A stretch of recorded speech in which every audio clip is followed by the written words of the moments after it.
Elsie Atafua. I'd like to also recognize the presence of the IOM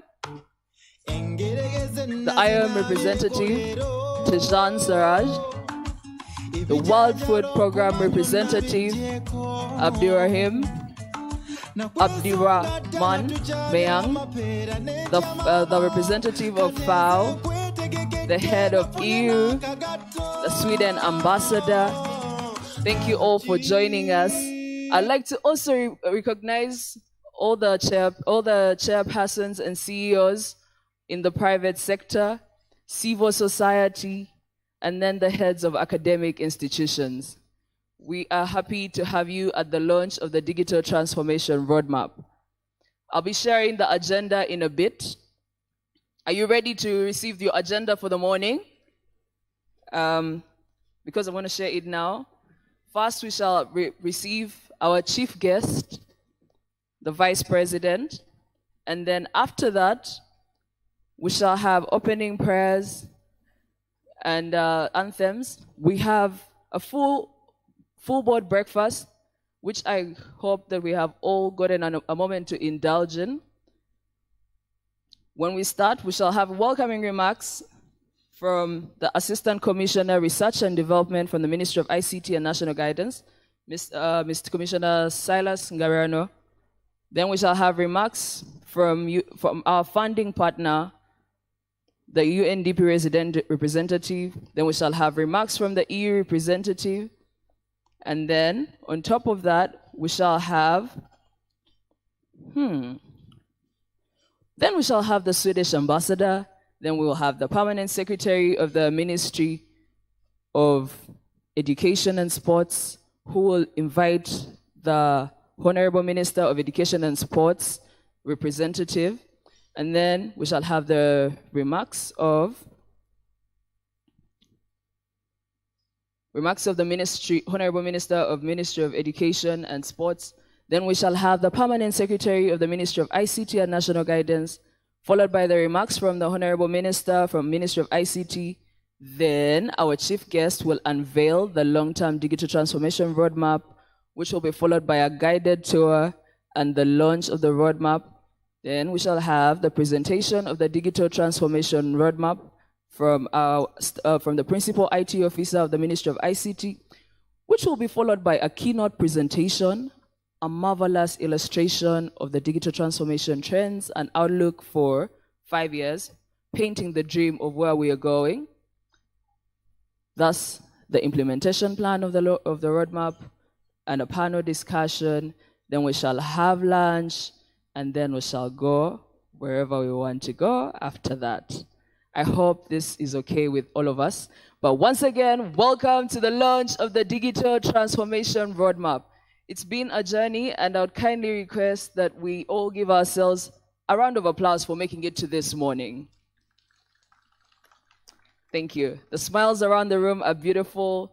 Everyone looks smart and ready to be digitized. So, Maurice, I hand over to you. Thank you very much.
believe it or not, who said, hey, I'm just going to create a space and try to convince as many people who are as crazy as me to come down and see what we can build together. That's our founder and team lead, CK.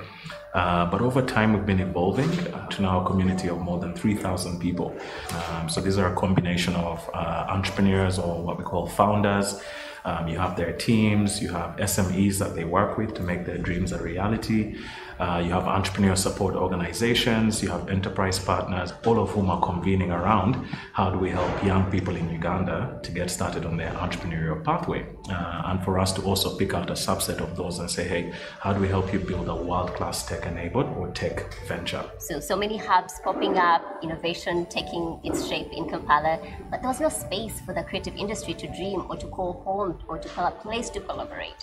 So we decided to come up with a space. Fast forward, we built a home from 7 people to 150 people, a place where we can vent, where we can exchange ideas, where we can build partnerships and dream in terms of what's our contribution to the innovation sector from the design lens.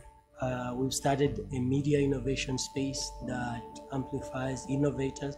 But I was also looking at how we can create opportunities for young journalists to showcase their talents, their skills, and maybe we use the platform to connect them to jobs. And Motive was born very specifically for those who work within the creative and culture space to build an ecosystem that allows for businesses in that space to thrive, to grow, and to become pretty successful.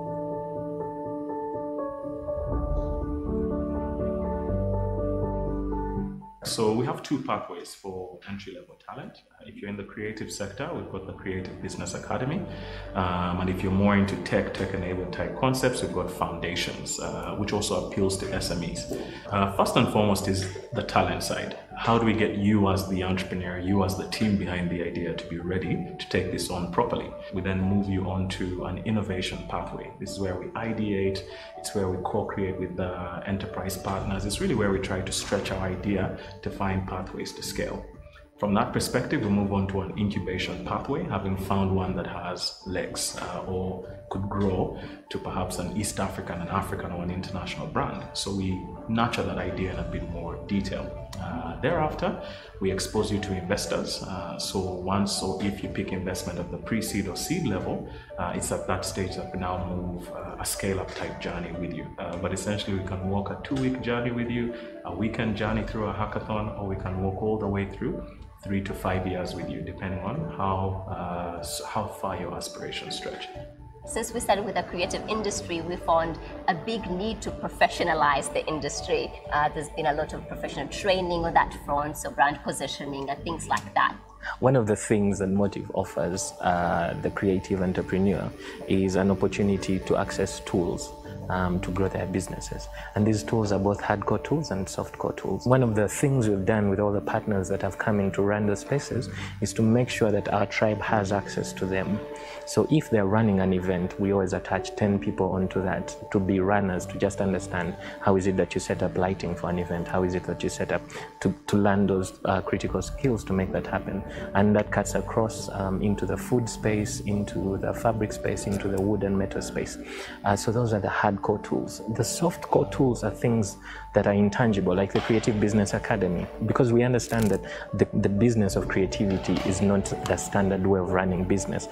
We run an expo that identifies around 300 young journalists from, let's say, 15 universities. We engage them in a competition. From there, we identify the best 26 young journalists. And then we take them into a multimedia training for 6 months. Within that period, they will go through the foundation of what we think is new age journalism. Then after that, they go through a week of production, which will focus on both radio and TV production. And then we have a mentorship component.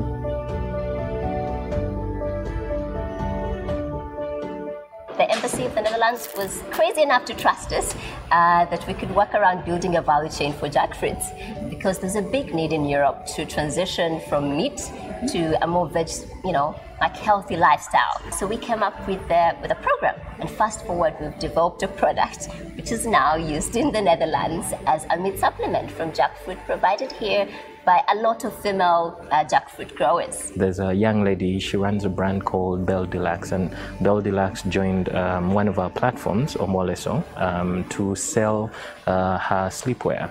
So when she joined Omoleso, her average sales were at about 240,000 a month, and now she can actually say that on average I get 12 million a month from the sales of my brand. First of all, as an incubator in Uganda, in Africa, you are a startup yourself, trying to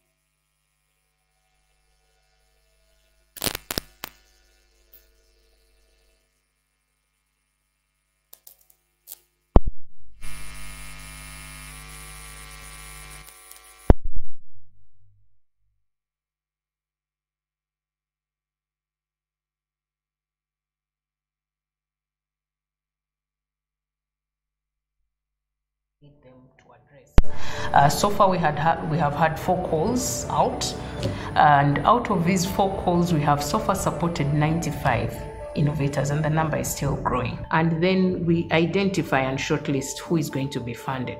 Now, out of these innovations, some are incubated in our National Innovation Hub in Lakawa, and others have actually developed solutions that we are using as government.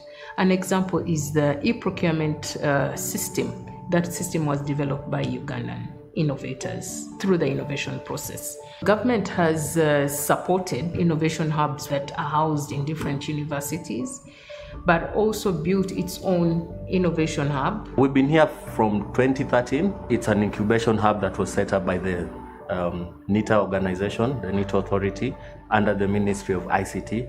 And the main purpose for having this hub is to try and nurture BPO organizations or BPO businesses that are willing to set up in Uganda with some level of a jumpstart. So we are lucky to be one of the remaining incubatee in this building.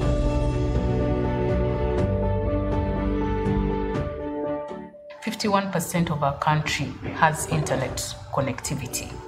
And we are, as government, we have prioritized rolling this out to the rest of the country. In the next 2 years, we shall be at about 80 or 90%. And you know that in order to thrive in this industry, you have to have internet connectivity. COVID-19 has shown us that this is the way to go. And we are encouraging investment in innovations. We've already gone into public-private partnerships with some individuals or entities that are interested. As we go to Dubai, this is what we are marketing as possible areas of collaboration that we can work on, or possible areas of investment that we can attract investment for, in order for us to build the right ecosystem for our innovators to operate. As an entrepreneur, it's a lonely journey. So you have to be intentional to plug into existing systems. Just because you have a brilliant idea does not mean you're an island. Find a big problem to solve. Now, capital is a constraint that will remain for the duration of your startup journey. So let's not focus on it. If we're building ladies traction, and gentlemen, may we stand up and welcome our chief guest, the Vice President, Her Excellence, Jessica Rose Alupo.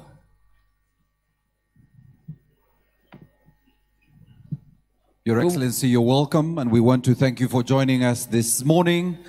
And shortly, she will take a tour of our 2 key partners who are in this facility. She will get a virtual reality experience at both platforms, on our left and on our right, depending on where you are. And as they do that, we'll keep it short because she will be there for a very short period. So mine is request that as they take that tour, if we could take our seats very briefly, please take your seats so that we don't have to rush the entourage to take her through the protocols. She will start, of course, where she is at the Airtel stand and then cross on the other side to MTN. And I also want to let you know she's done a guided tour of our exhibition, and she has been introduced to our key stakeholders who have been exhibiting outside, and that guided tour was with our Minister of ICT and National Guidance, and of course the Minister for Education. I need to just let you know that the program for the day is on the QR code that is on your table. So in case you're looking for the program is on the table.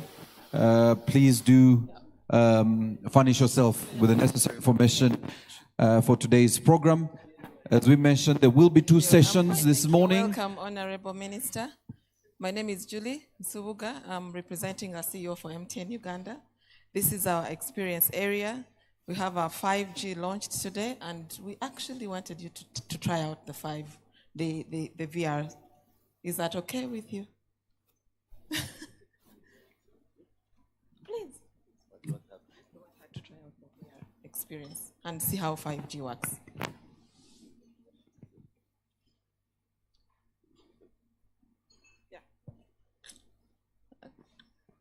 Okay, fine. So let's go to check the speed test here. So with 5G, our experience is actually much, much better than we have seen. Today, this is a speed test for 5G. You get up to about 1,023 Mbps on downloads and uploads about 75. When you compare that with our 4G today, which we have enjoyed for the last so many years, we are sitting at about 38, 40, maybe even 46 uploads, and somewhere below the 10s on the downloads. But so this is giving us a great experience in terms of what we do with the internet, what we can experience in our businesses, what we can experience in our lives, what we can experience in our country as Uganda. We believe that this is going to change the lives of Ugandans. It's going to change the lives of the government. And today we are honored to be here at the launch. Yes. Thank you very much. All right, so ladies and gentlemen, I will now humbly request that we be upstanding to receive our chief guest, and immediately she has settled in, we will have the anthems, both the Ugandan national anthem and the East African anthem, and we'll then have a prayer from Miss Rona Trinawe. And Rona, please come closer so that immediately after the anthems we'll have a word of prayer. So please be upstanding, and we will have the anthems as soon as our principal has settled in and is set to have the anthems played. I want to welcome all of you on behalf of the Ministry of ICT and National Guidance to this very special day in the sector, and with all of our partners who are here joining us for the launch of this roadmap. So may we now have the anthems, please.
Ms. Shali, Senior ICT Officer at the Ministry, to come and lead us in a word of prayer.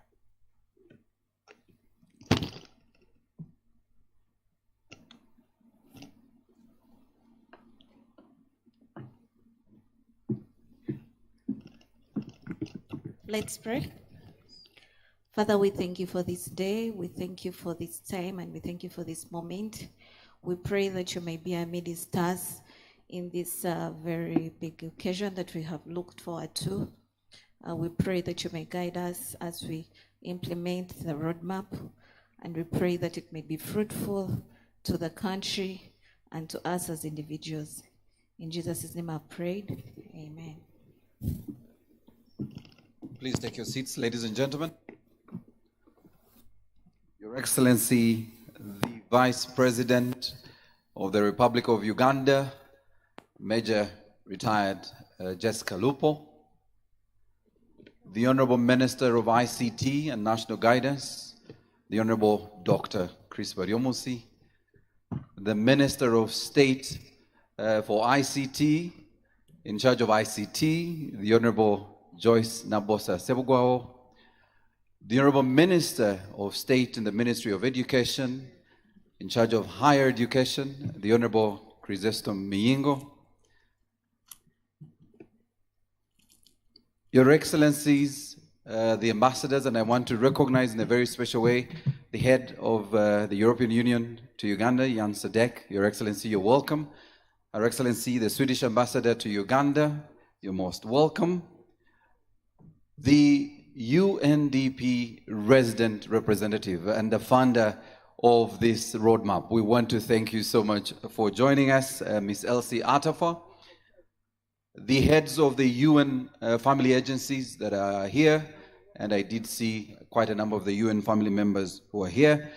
The honorable members of parliament, Your Excellency the Vice President, we have members of parliament in the room, and we also have our heads of the different agencies, but I want in a very special way, Your Excellency, to recognize our permanent secretaries.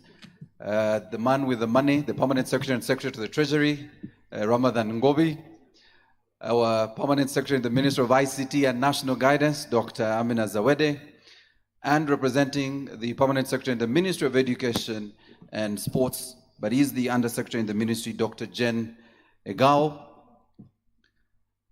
Our sector players, and Your Excellency, we have all the key sector players under ICT who are here and are represented. Friends of digitization and members of the fourth estate, the media. Ladies and gentlemen, you're all most welcome to this roadmap launch of the national we are currently talking about digital transformation. And today is quite an exciting day, Your Excellency. And I think the ministry has never been more excited because in the last 3 weeks, 3 things have happened. Not long ago, the Honorable Minister announced a cut by 50% in internet rates and services by our very own agency, NITA. And that was a success in the sector. Can we give the sector a round of applause? And that is, of course, to facilitate this digital transformation that we will be talking about today. But also just yesterday, Your Excellency, the ministry, with the Ministry of Finance, unveiled the new brand for UTCL, Uganda Telecom, for those of you who don't know what UTCL now is. The new brand was unveiled last night, and Her Excellency, the Vice President, delegated the Prime Minister, who represented you very well, and we want to thank you for delegating the Prime Minister and for the successful brand unveiling. And finally, Your Excellency, today we launched this roadmap of our digital transformation journey. And I want now to quickly welcome our very first speaker, who is in charge of this conversation and will be driving this roadmap, the Commissioner for Research, Development at the Ministry of ICT and National Guidance, Ngabirano Cyrus. Please come and make your address. Can we give him a round of applause, ladies and gentlemen?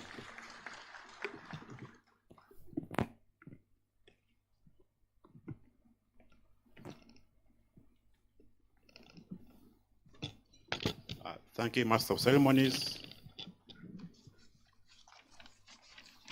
Your Excellency, the Vice President of the Republic of Uganda, Right Honorable Jessica Alupo, the Honorable Minister of ICT and National Guidance, the Honorable State Minister of ICT, the Honorable State Minister of Education, the head of EU delegation in Uganda, Your Excellencies, ambassadors, permanent secretaries present, all accounting officers, the UNDP country representative and your team, members of the development partners, chairman of boards and your executives, private sector captains, our valued members of the media fraternity, ladies and gentlemen, good morning to you all. Today, it is my pleasure and honor to welcome you to this historic event in the ICT sector. This morning, we unveil Uganda's first ever digital transformation roadmap.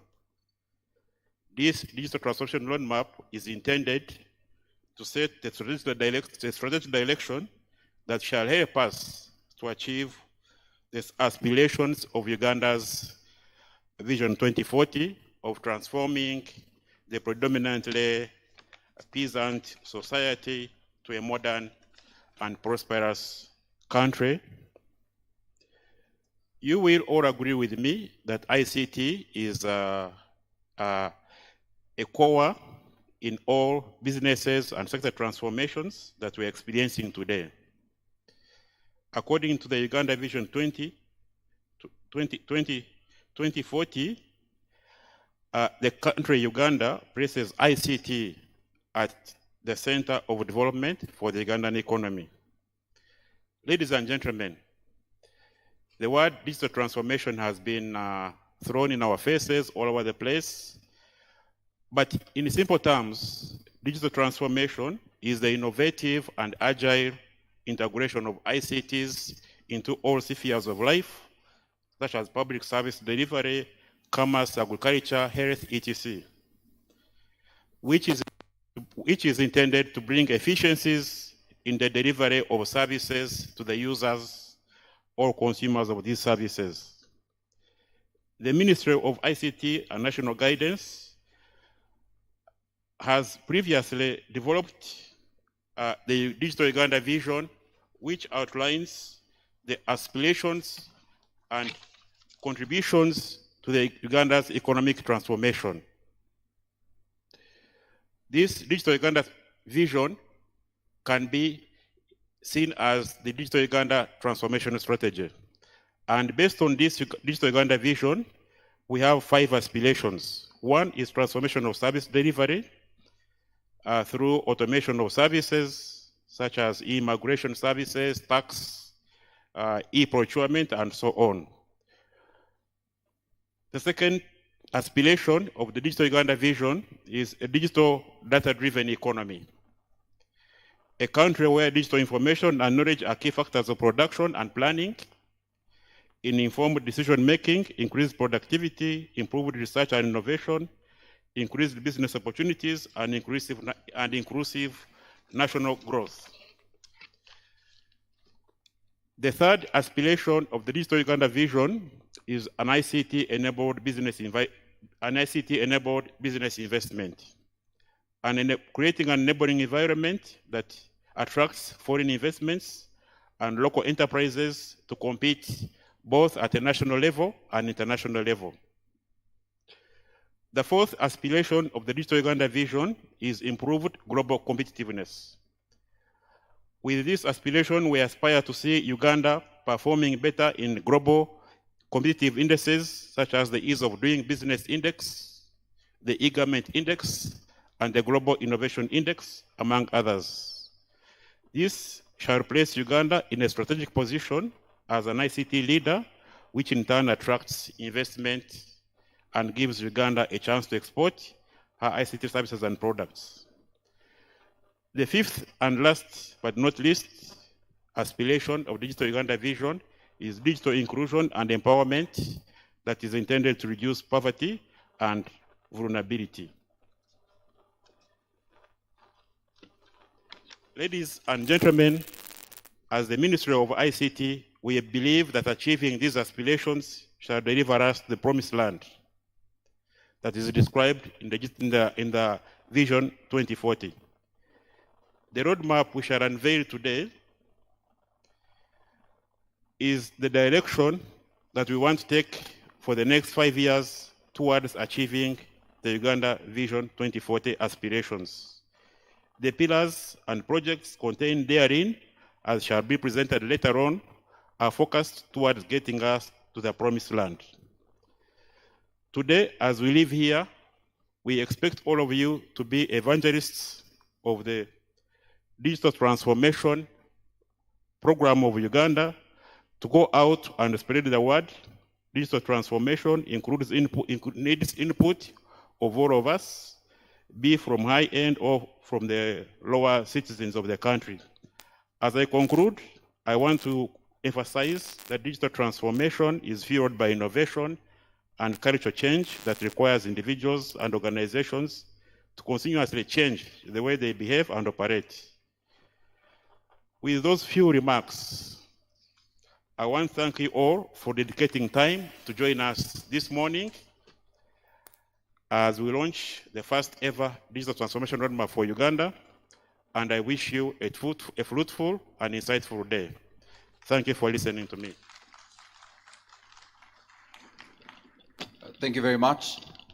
Please note that as I get closer, of course, there's people I can't come closer to, but if I come close, note that the time will be running out. I need to manage Her Excellency's day's agenda, which is quite loaded.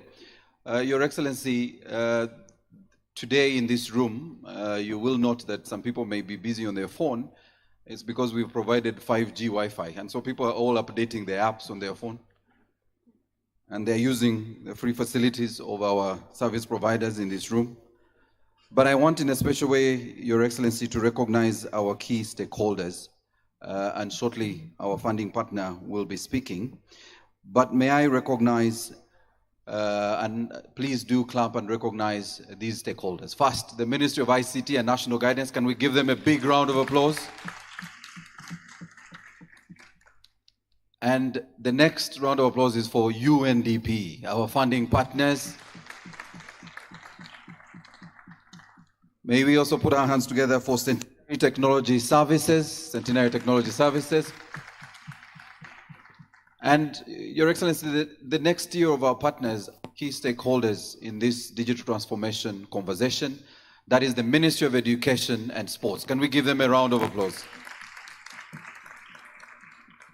And the next partner is one that likes to be referred to now as Team Europe. Team EU, can we give them a round of applause?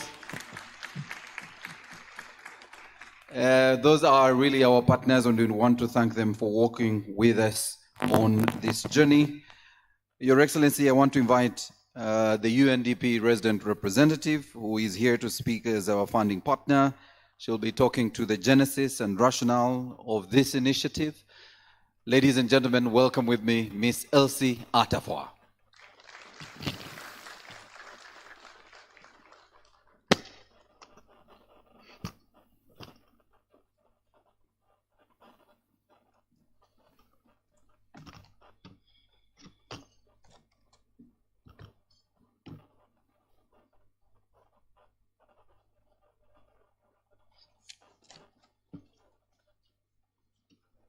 Your Excellency, the Vice President, let me start on a lighter note by saying Uganda plus tech to Fitinga.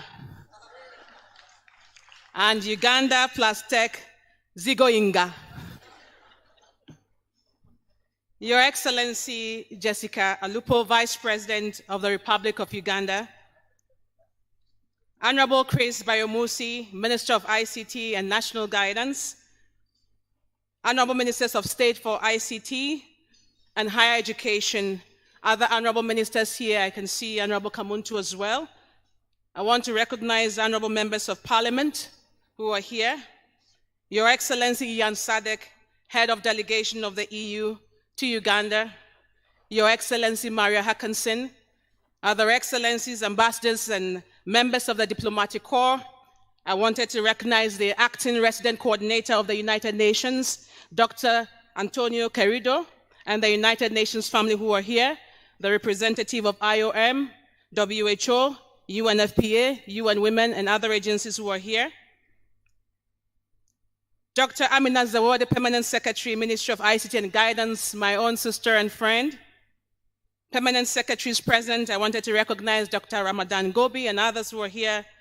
Private sector, captains of industry, civil society, development partners, UN family, the media, all digital advocates. Once again, good morning to you all. Once again, Uganda and tech to Fitinga. It is indeed with profound honor and excitement that I address you today at this landmark launch of Uganda's National Digital Transformation Roadmap. This event marks a momentous step towards realizing Uganda's potential as a digital global powerhouse. And the word is powerhouse. I extend sincere congratulations to the government of Uganda, particularly the Ministry of ICT and National Guidance, under your leadership, Dr. Barmusi, for the visionary leadership in spearheading this transformative initiative. The unveiling of Uganda's National Digital Roadmap stands as a testament to the remarkable power of foresight, collaboration, and determination to ensure that the digital revolution is intentionally inclusive and acts as an enabler for the development of Uganda and the Uganda that we want. Your Excellency, the Vice President, I want to set the scene today for today's conversation on digital transformation with a story about a brilliant young man from Tesu, whose promising digital innovation is entirely dependent on acceleration in Uganda's digital revolution.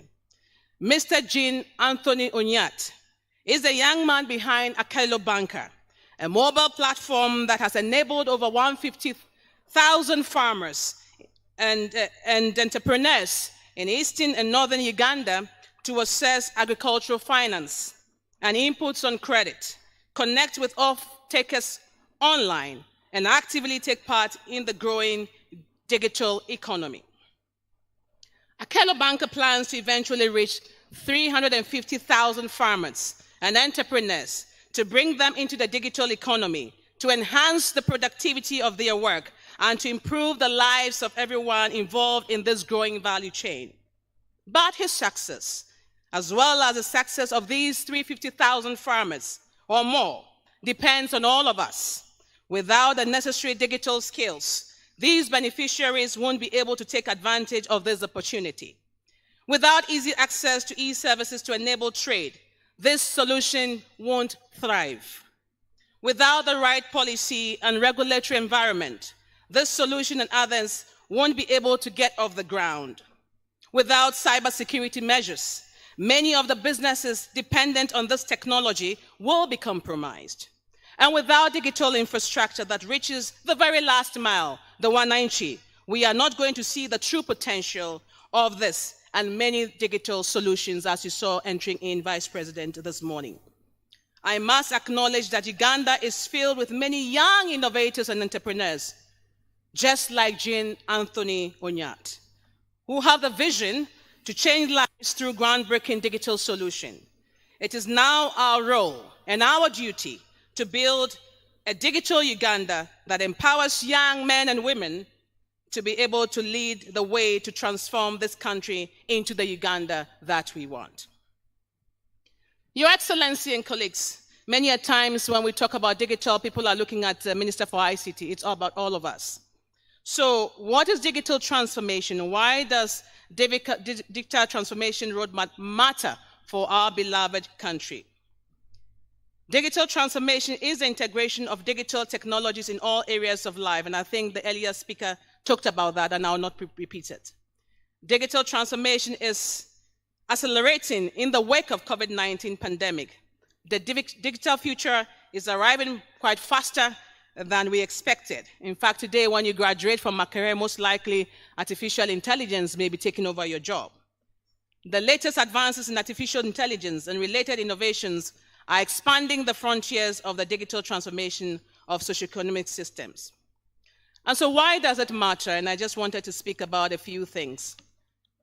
First of all, it's about the development imperatives of Uganda.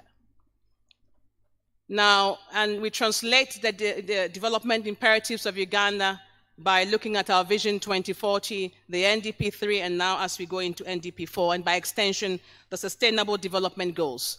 So whether it's SDG number 1 on no poverty, SDG number 2 on zero hunger, SDG number 3 on health issues, number 4 on education, they are all interconnected with digitalization. For example, by providing the means to deliver affordable and quality goods and services in the healthcare, education, finance, commerce, governance, agriculture, and other vital services areas, digital transformation can help countries to reduce poverty and hunger, boost health, create new jobs, help mitigate climate change, provide early warning for disaster, improve energy efficiency, and make cities and communities more sustainable. Similarly, it can also help to build resilience infrastructure, promote inclusive and sustainable industrialization, and foster innovation. So really it's about our development imperatives. So that's the first point I wanted to make. The second reason why it matters and why we all have to take it seriously is about building resilience to crisis and shocks. Your Excellency, when COVID hit, it really exposed some of the fault lines in our systems. 1 out of every 3 children did not go to school as a result of COVID. And now we have learned lessons, and by learning lessons, we might put systems in place that tomorrow, if there is another pandemic, we can be able to address it. Number 3 is about our economic growth and competitiveness. We are in a world where things are very competitive, and to position Uganda as a leader on trade and many others, we need to make sure that we are connecting this to digitalization. And finally, why does it matter? It matters because the future of development, in many ways, is very digital, and therefore we need to be able to position our country. So while it's important to acknowledge that digital technology can bring tremendous opportunities to accelerate progress on the Sustainable Development Goals and by extension our National Development Plan, it can also widen socioeconomic gaps for those who lack internet connectivity, affordable devices, or the skills to benefit from the digital economy. Equally, vulnerable people and groups who do not have training in digital skills can be more susceptible to cybersecurity risks such as fraud and identity theft. Digital technologies are not inherently inclusive and require us to thoughtfully design and apply them in a way that leaves no one behind, that doesn't leave the 190 behind. And so this is the reason why, as UNDP, we have been very passionate about it.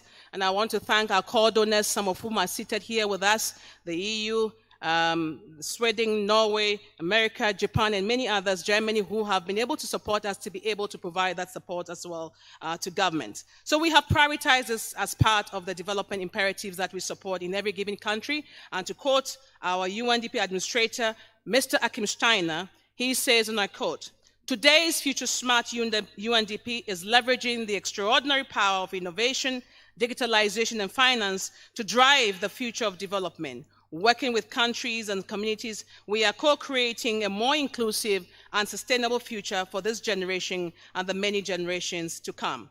And so through the programs that we have here in Uganda, particularly our program on digitalization, innovation, and smart cities, we are able to contribute to the development agenda of Uganda.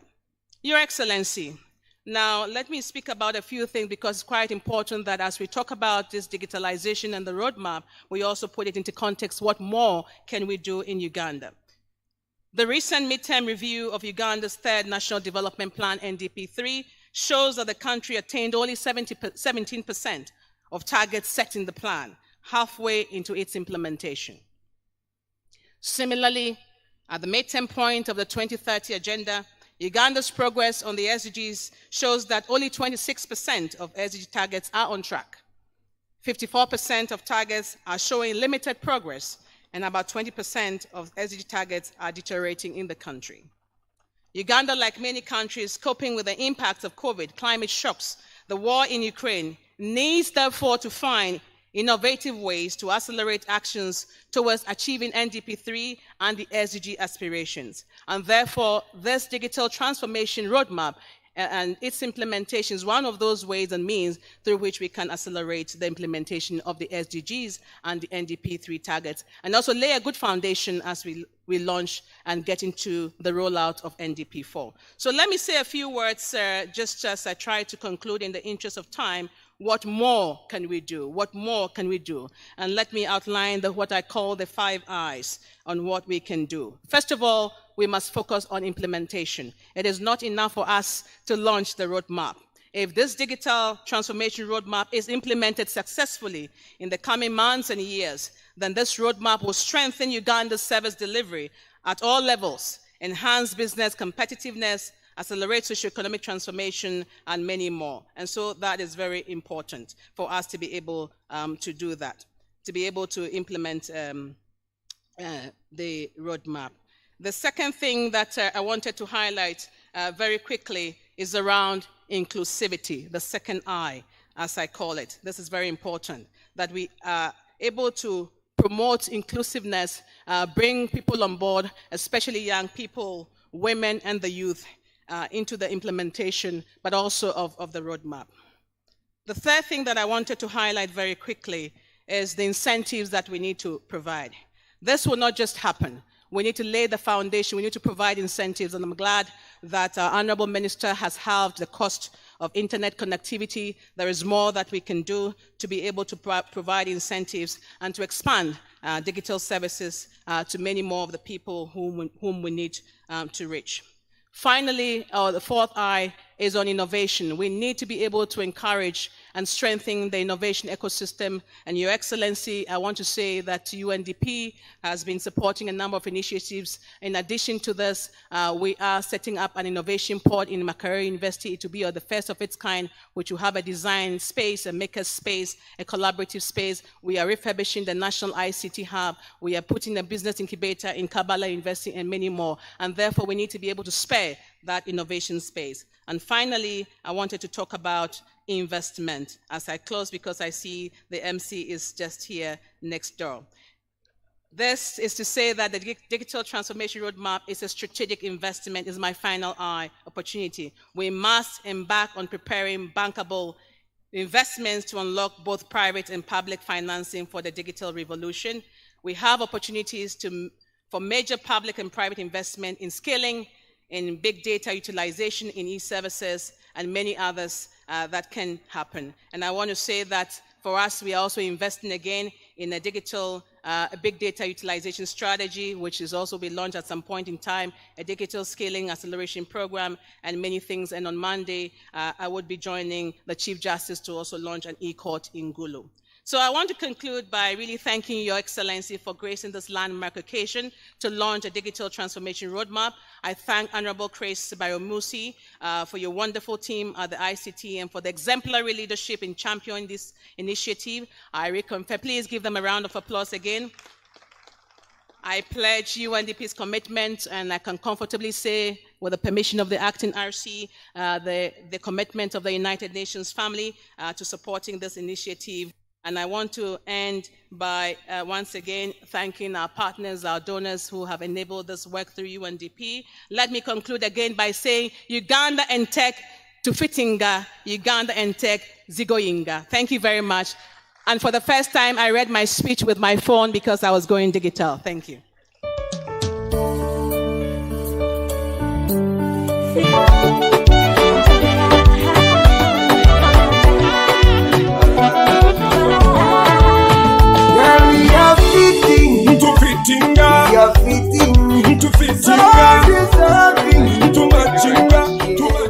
That's when you know that the DJ is in class. Your Excellency, dealing with your protocol team sometimes is a bit difficult. So I keep standing because they also send me. I am humbly requesting that you just allow us some leverage. I know you're busy, but just give us a bit more time. I will manage the time within which they have given me. So, Your Excellency, thank you. Thank you very much. I want now to, in a very special way, invite the Team Europe, the head of the EU, to Uganda to come and speak, but also invite the Swedish ambassador to come and take a seat. So I don't have to wait for you to come. So after he's spoken, I don't have to come back. You will take over. Please come, Your Excellency Jan Sadek. Yes. Oh, where's the music? The EU ambassador is asking.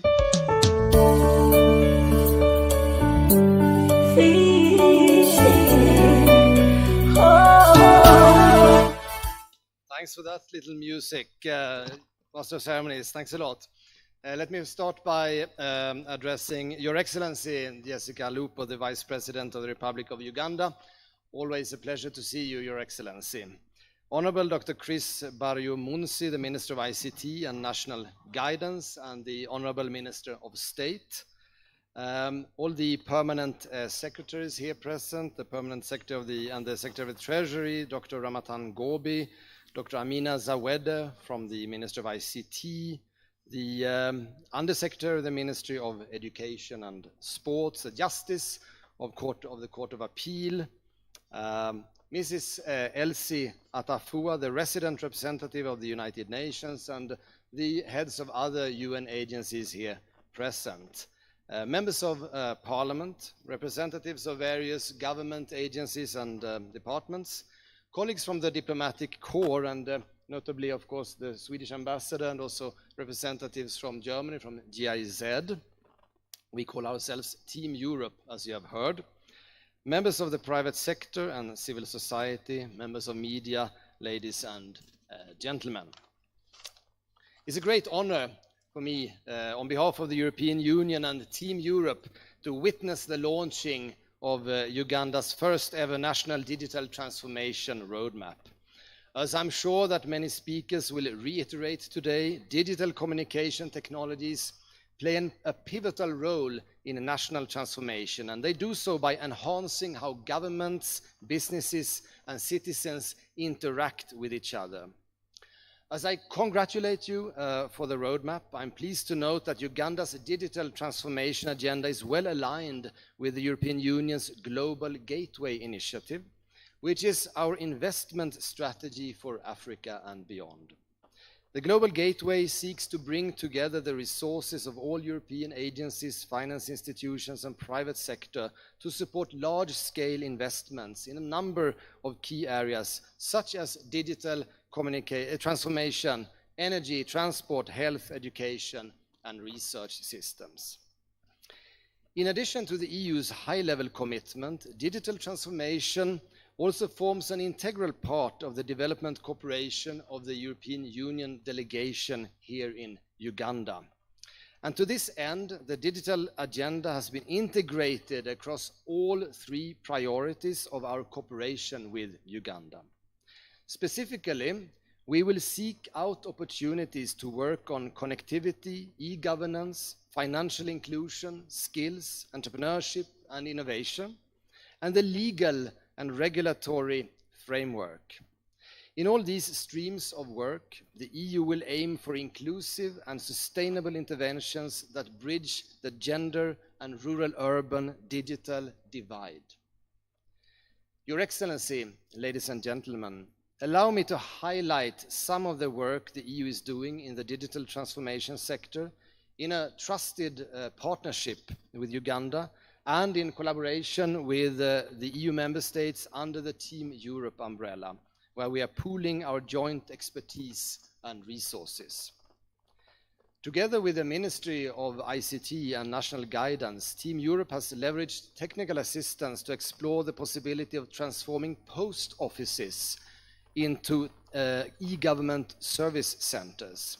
And we will soon conclude the pre-feasibility phase of this project, and we believe such an initiative could provide access to digital services to many people that are currently left behind. And Honourable Minister, I'm happy to continue this collaboration with your ministry. Another example is the Sustainable Business for Uganda initiative, where we together with the Belgian Development Agency are working to further integrate digital skills in the area of technical and vocational education and training. And together with Germany's GIZ, here today with us, the EU has supported the Public Procurement and Disposal of Assets Authority, or PPDA, in developing its digital transformation roadmap aiming at improving critical internal processes within the PPDA, as well as rolling out the e-government procurement system. Our colleagues at the European Investment Bank are also actively seeking to close the digital divide by financing a private sector initiative aimed at the expansion and densification of the mobile network. Compliments to our providers here, the operators who also have brought 5G to Uganda. I noticed after my summer holidays in Europe. Great job. Finally, in the coming months, we expect to see Team Europe supporting the Personal Data Protection Office, and in particular with the Estonian Development Agency, also the Ministry of Education and Sports. This will be aimed at providing capacity building and technical assistance to ensure that these two organizations deliver on their respective mandates of data governance and privacy, as well as efficiency and effectiveness in education management. Your Excellency, ladies and gentlemen, Uganda has come a long way in its digital transformation journey. As you now look to the future with a roadmap, it gives me great pleasure to reaffirm the EU's commitment to supporting Uganda to transform her digital space into a safe and inclusive environment where citizens can freely and responsibly interact with each other, with the government, and with the rest of the world. And with these few remarks, Your Excellency, I would like to end by thanking all those who have made this event a success. In particular, I would like to thank the Ministry of ICT and National Guidance, who, with the able support of UNDP, has created an excellent national digital transformation roadmap. So I wish you all the best and look forward to a long and fruitful cooperation between Uganda and Europe towards the realization of Uganda's ambitions for the country's digital transformation. Thanks a lot for your attention, ladies and gentlemen.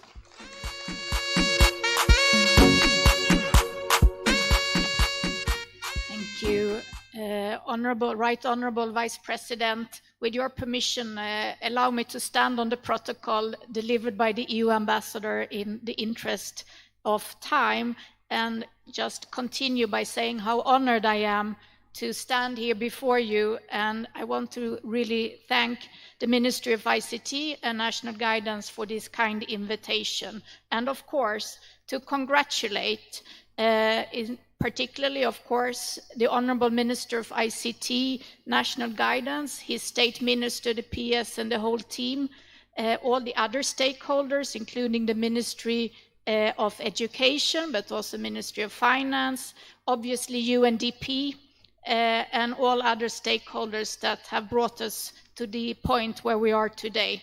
Your dedication and your meticulous work has paid off. The National Digital Transformation Roadmap and all the supporting strategies are ready today to be launched. I'm also very grateful that our embassy could play a small part in this journey by convening key stakeholders earlier this year for an informal workshop on the roadmap. And I want to here thank the Permanent Secretary Zawidi for all the positive collaboration in this regard. I'm certain that the roadmap and the supporting strategies will play a key role in realizing Uganda's digital vision in a more systematic way.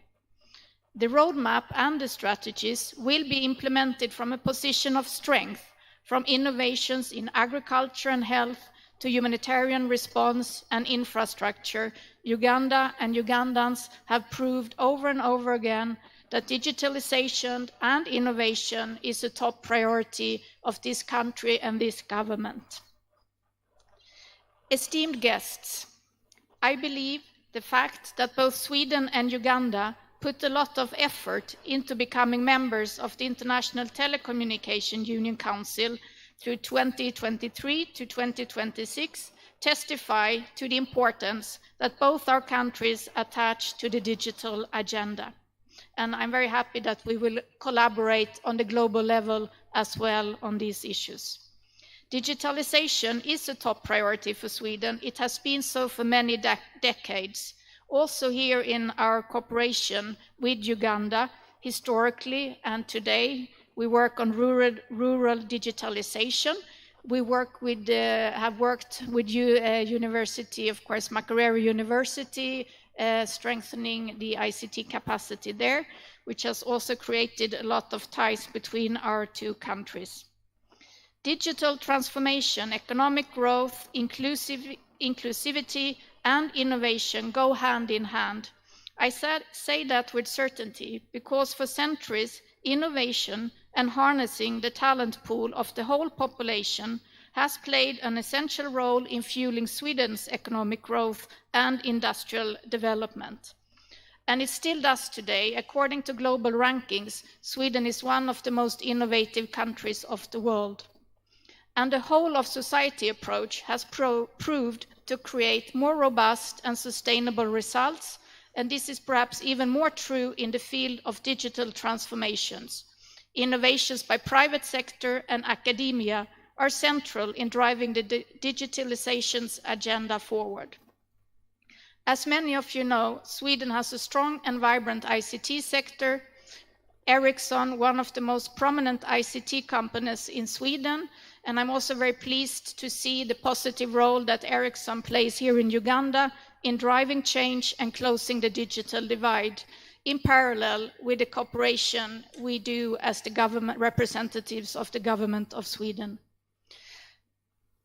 Allow me once again to congratulate the Ministry of ICT and National Guidance, the government of Uganda, on launching this roadmap.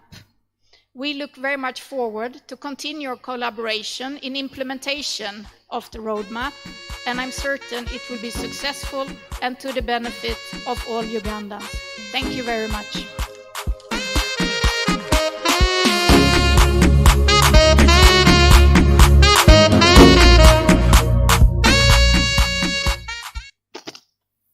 I think, Your Excellency, you can see how our ambassadors have gone local. It's the Ugandan spirit. After you've eaten matoke, you never go back. I want Your Excellency to recognize His Lordship, the Justice of the Court of Appeal, Justice Chiriawire, who is here with us. Your Excellency, if you could stand for recognition, Geoffrey Wilfred Chiriawire. Also with us, Your Excellency, is a Member of Parliament, one of your own, the Honorable Shatsi Musherure Kutesa, who is here with us, and we want to thank her for joining us. We will now transition to our human capital development agenda, which really will be driven by our digital transformation roadmap. And I want to take the pleasure of inviting the Undersecretary, who is here representing the Permanent Secretary, Dr. Jen Egao, to come and make her remarks. And PS, I'll ask that immediately after you speak, you invite the Honorable Minister of State for Education to come and make his remarks, so that I can only return when I'm transitioning to ICT. You're welcome. Ladies and gentlemen, can we put our hands together for education?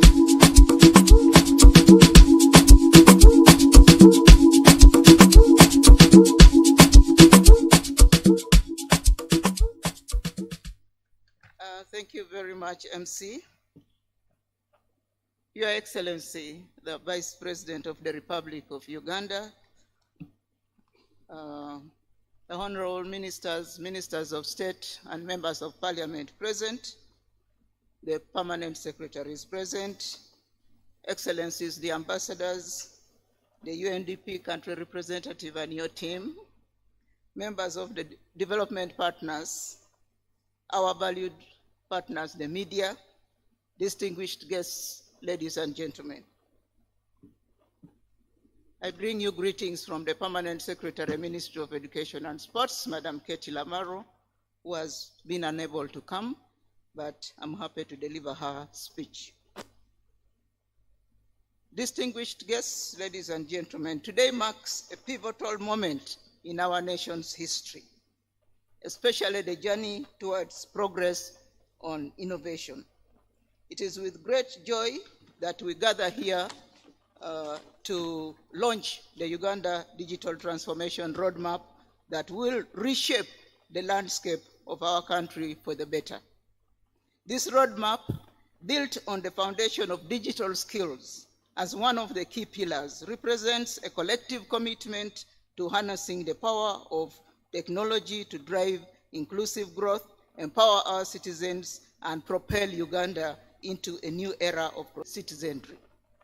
As we gather here to witness the launch of this digital transformation roadmap, the Ministry of Education and Sports recognizes that the world around us is changing and changing very fast. As we all know, the digital age has redefined the way we teach, the way we learn, and even the way we communicate and go about with our business. The digital age offers us boundless opportunities to transcend traditional development barriers and chart a course towards sustainable development. However, to fully realize this potential, we must equip ourselves with the essential tool of the digital age, and that is the digital skills. This is where the Ministry of Education and Sports comes in as a partner in the effort to skill the Ugandans. Digital skills are the key that unlock the doors to a world of so many possibilities. I want our young people and old citizens, the teachers, the learners, and all to know that digital skills you acquire today will prepare you to embrace emerging technologies, adapt to changing jobs landscapes, and participate in the global digital economy. The youth in our country will be empowered to innovate, to create, and to solve challenges that matter to us as a country and the world at large. I take this opportunity to thank the government through the Ministry of ICT and National Guidance, which has played a vital role in sponsoring digital technology for service delivery in the education sector by supporting the development and maintenance of our education management information system and many other support that we have received. The Ministry of Education and Sports has recently concluded the development of the Education Digital Agenda, which is aligned to the digital transformation roadmap that is being launched today. In conclusion, Your Excellency, ladies and gentlemen, I call upon everyone to embrace this digital transformation roadmap with hope, with commitment, and a deep sense of purpose. By investing in digital skills, we are investing in the future of Uganda, a future where innovation is the key to socio-economic development of this nation, and where every teacher, every learner, every citizen will be able to achieve their highest potential. I thank you so much, and on this note, it is my honor and pleasure now to invite the Minister of Education and Sports, represented by the State Minister for Higher Education, Honorable Jesse Mulingo, to come and make his remarks. I thank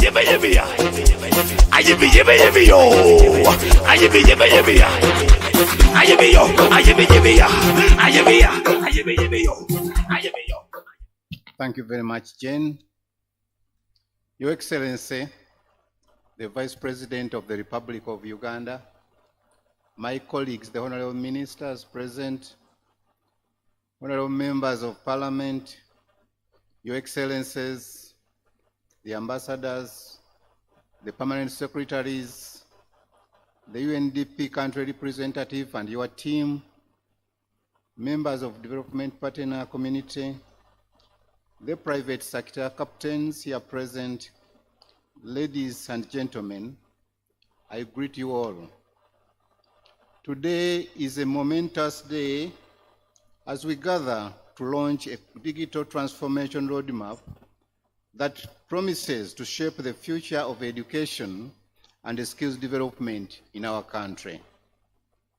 This roadmap, with a particular focus on nurturing digital skills, represents a fundamental shift in preparing our youth for the challenges and opportunities of the 21st century. Our education system must also evolve in a world where technology is evolving at an unprecedented pace. We will continue to equip our learners, our students, with the knowledge and the tools to navigate this rapidly changing landscape. Launching this digital transformation roadmap is a testament to the commitment of the NRM government to ensuring that our education system remains relevant and responsive to the demands of the digital age. We thank the Ministry of ICT and National Guidance for the support. For the support you continue to render to the education sector and for sponsoring and achieving the milestone we witness today. Digital skills are the currency of the modern world. They are the building blocks that empower individuals to thrive in an increasingly interconnected and technology-driven society. As we embark on this journey, we acknowledge that digital literacy, coding proficiency, data analysis skills, and other technological competencies are no longer optional. They are essential for personal growth, career advancement, and national progress. Ladies and gentlemen, our vision is very clear. We aim to create a generation of digitally competent citizens who can leverage technology to solve problems, technology to innovate, and contributing meaningfully to our society. By incorporating digital skills into our education curriculum, we are preparing our students for tomorrow's jobs and nurturing a generation of critical thinkers and problem solvers who can drive innovation across all sectors. I want to say at this point that this endeavor requires a collective effort. It calls for educators, policymakers, parents, and the private sector to be collaborating. Our teachers are at the forefront of this transformation, and I commend their dedication and passion in adapting to new teaching methodologies and integrating technology into the classroom. We must also engage with the private sector to align our educational efforts as a nation with the dynamic job market needs, ensuring that our students are well prepared to meet the local and international job demands. To our students who are out there, I say this: please embrace this opportunity with both arms. The world is changing, and you have the chance to shape it. Your proficiency in digital skills will not only enhance your employability, but will also empower you to become change makers and leaders in our communities. As we launch this digital transformation roadmap, let us be reminded of the transformative power of education. Our commitment to digital skills is to the betterment of our nation, empowerment of our people, and the realization of a brighter future for Uganda. Together, let us work tirelessly to ensure that no Ugandan is left behind in this digital journey, and every citizen can harness the power of technology for their success and the progress of our beloved country. Thank you very much, and may God bless you.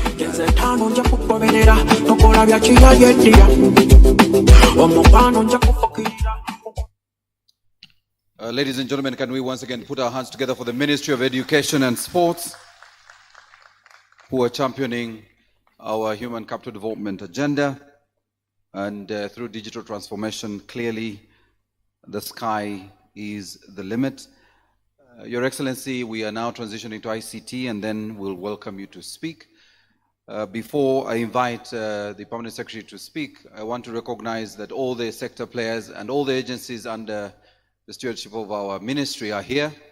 We have Posta Uganda, UCC, UICT, UBC, and NITA represented here, Your Excellency, and they're all here. Can we all stand? And they recognize that we are here. Posta MD is here, our UCC team is here, led by the ED, and we have UICT somewhere. I had seen the Deputy Principal, yes, on that side, and of course, NITA that is represented. We want to thank you. And of course, Your Excellency, I am representing UBC, so I'm on this side. Yeah. Your Excellency, this is being broadcast live on UBC for the rest of the country, and our partners NBS, who are supporting the Ministry of ICT in promoting the activities of the sector. I want to take the pleasure now of inviting the Permanent Secretary in the Ministry of ICT, Dr. Amina Zawede, to come and make her remarks, and thereafter invite the Minister of ICT and National Guidance, who will thereafter invite the Vice President to address us.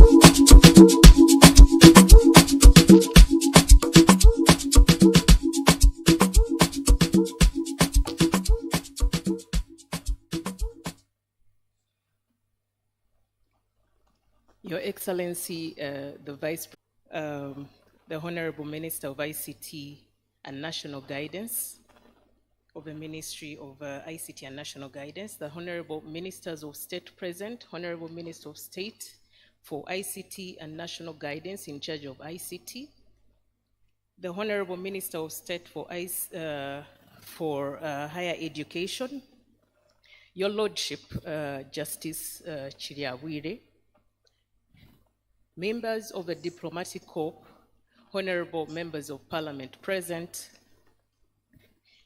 the team from UNDP, the UNDP country representative, chairpersons and directors of boards of various institutions present, heads of the various government departments and agencies, as well as the CEOs of private sector institutions, our development partners, our valued members of the media fraternity, ladies and gentlemen, good morning to you all.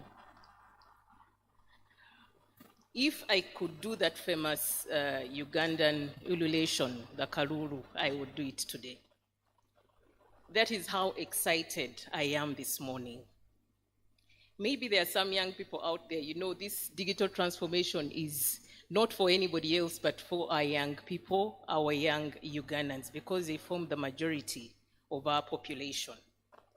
I join you today with great pleasure, excitement, and enthusiasm as we gather to mark a significant milestone in Uganda's journey towards a more technologically advanced and digitally empowered future. The launch of the Digital Transformation Roadmap of Uganda. A little bit of what motivated this transformation roadmap. You know, all of us here are interested in digital transformation. We have seen showcases of innovators outside the hall. We have seen the 5G. We have seen representation from the various sectors that we have here today. Education, agriculture, health, even finance. PSST was being called, you know, Uncle Money, the owner of the money, but his sector also has to be transformed as well. So we all benefit from this digital transformation roadmap. I used to tell my development partners as they approached us for support, you know, where do we support you? How do we support you? And I said, okay, for me and for government, not to get so disorganized in letting you know where the support should go or how it should be prioritized, we need to come up with a direction that should guide us on how to get this support and implement digital transformation in this country. And that is how the roadmap came up. The roadmap has been contributed to by each one of us in this room in your respective capacities being represented by in the various engagements that we had.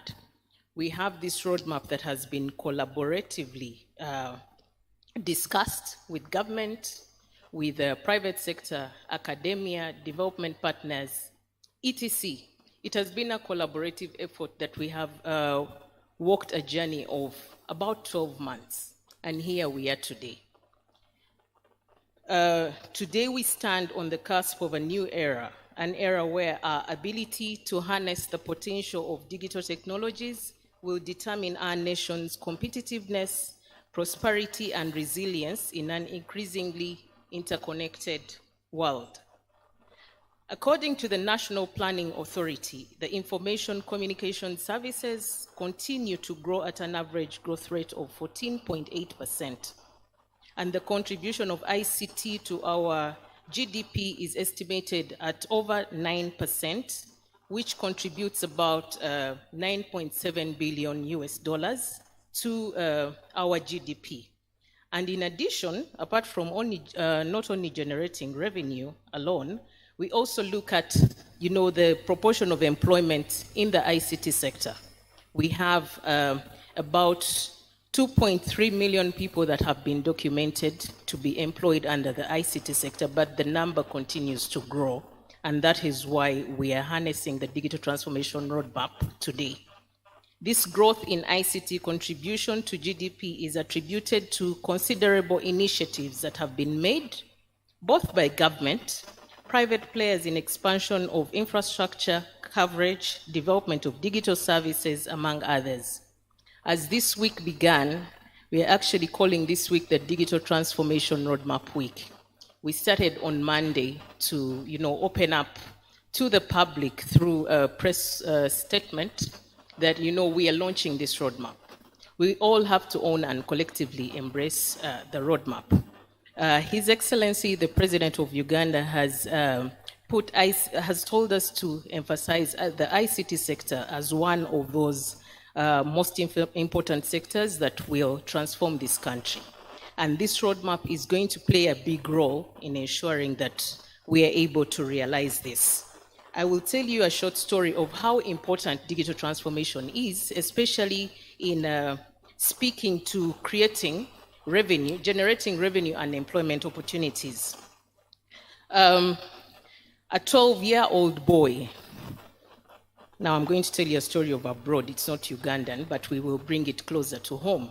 A 12-year-old boy in the United States of America called Ryan Kaiji makes at least $2 million from YouTube by talking about toys. We have 5G today, so you can Google and see, and find out and verify what I'm saying. So when I bring this closer to home, we now have some Ugandan creators who are earning as much as $10,000 a month from some of these platforms through just generating content. Yesterday I was with LC and they told us we had become content generators, just dancing and putting us online. I think if we did that better, we would get more money. But there is a lot that people can do leveraging on ICT to create employment opportunities.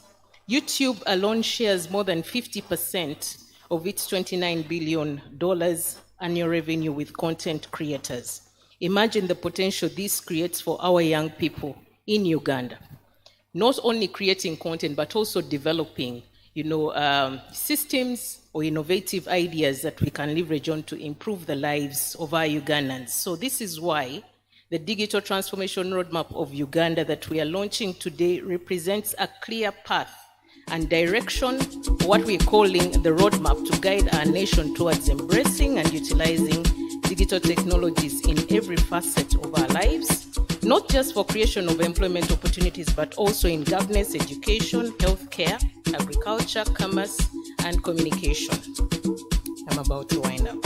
So the Digital Transformation Roadmap is anchored on 5 pillars. And under the Ministry of ICT and National Guidance, we have agencies that are actually speaking to the pillars that we have prioritized in this Digital Transformation Roadmap.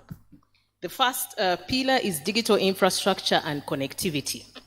Because we recognize the importance of universal and affordable access to the internet, as well as access to devices that we can be able to use to access digital services online, this pillar has been agreed upon as the most important pillar under the Digital Transformation Roadmap. And under the sector of the Ministry of ICT, we have UTCL, that is the National Telecom Operator.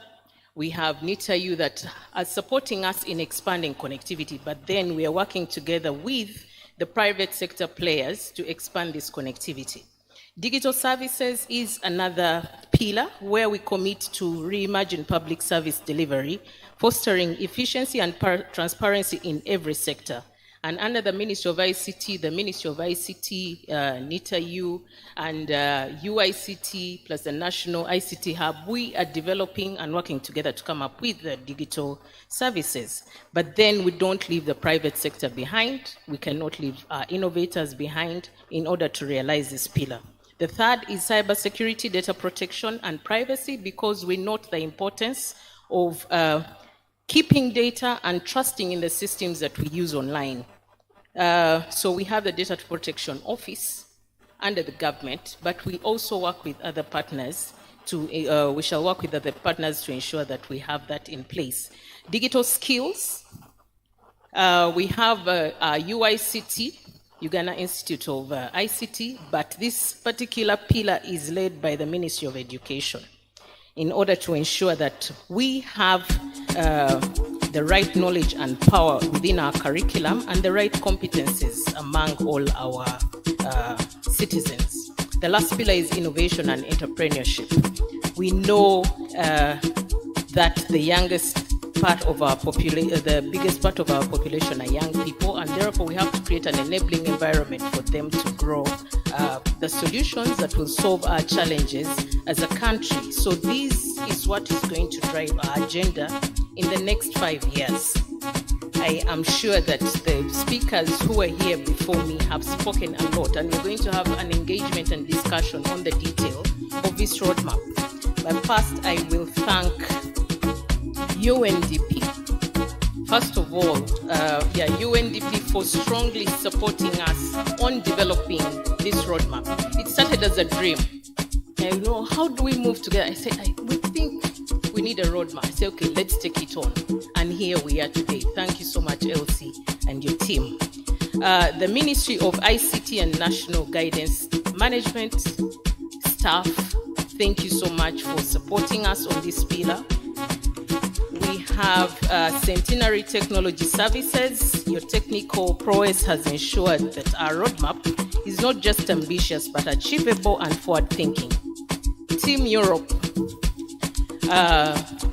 the ambassador of Sweden, we had breakfast at her home to discuss this roadmap. The Estonian government, Enabel, JICA, so many of you, private sector, I cannot name each one of you, but in all your capacity, we thank you so much for owning the journey that we're going to walk as a country. Finally, what does this mean? The journey we are starting to walk today, that unity has been our strength, determination is our tool, and a shared vision is our compass.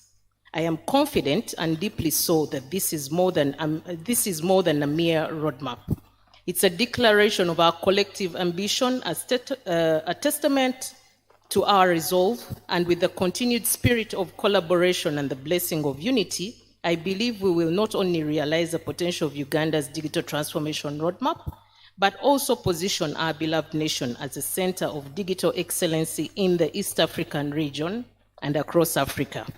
Together, we embark on this journey ready to write a golden chapter in our nation's history. I thank you all for God and my country.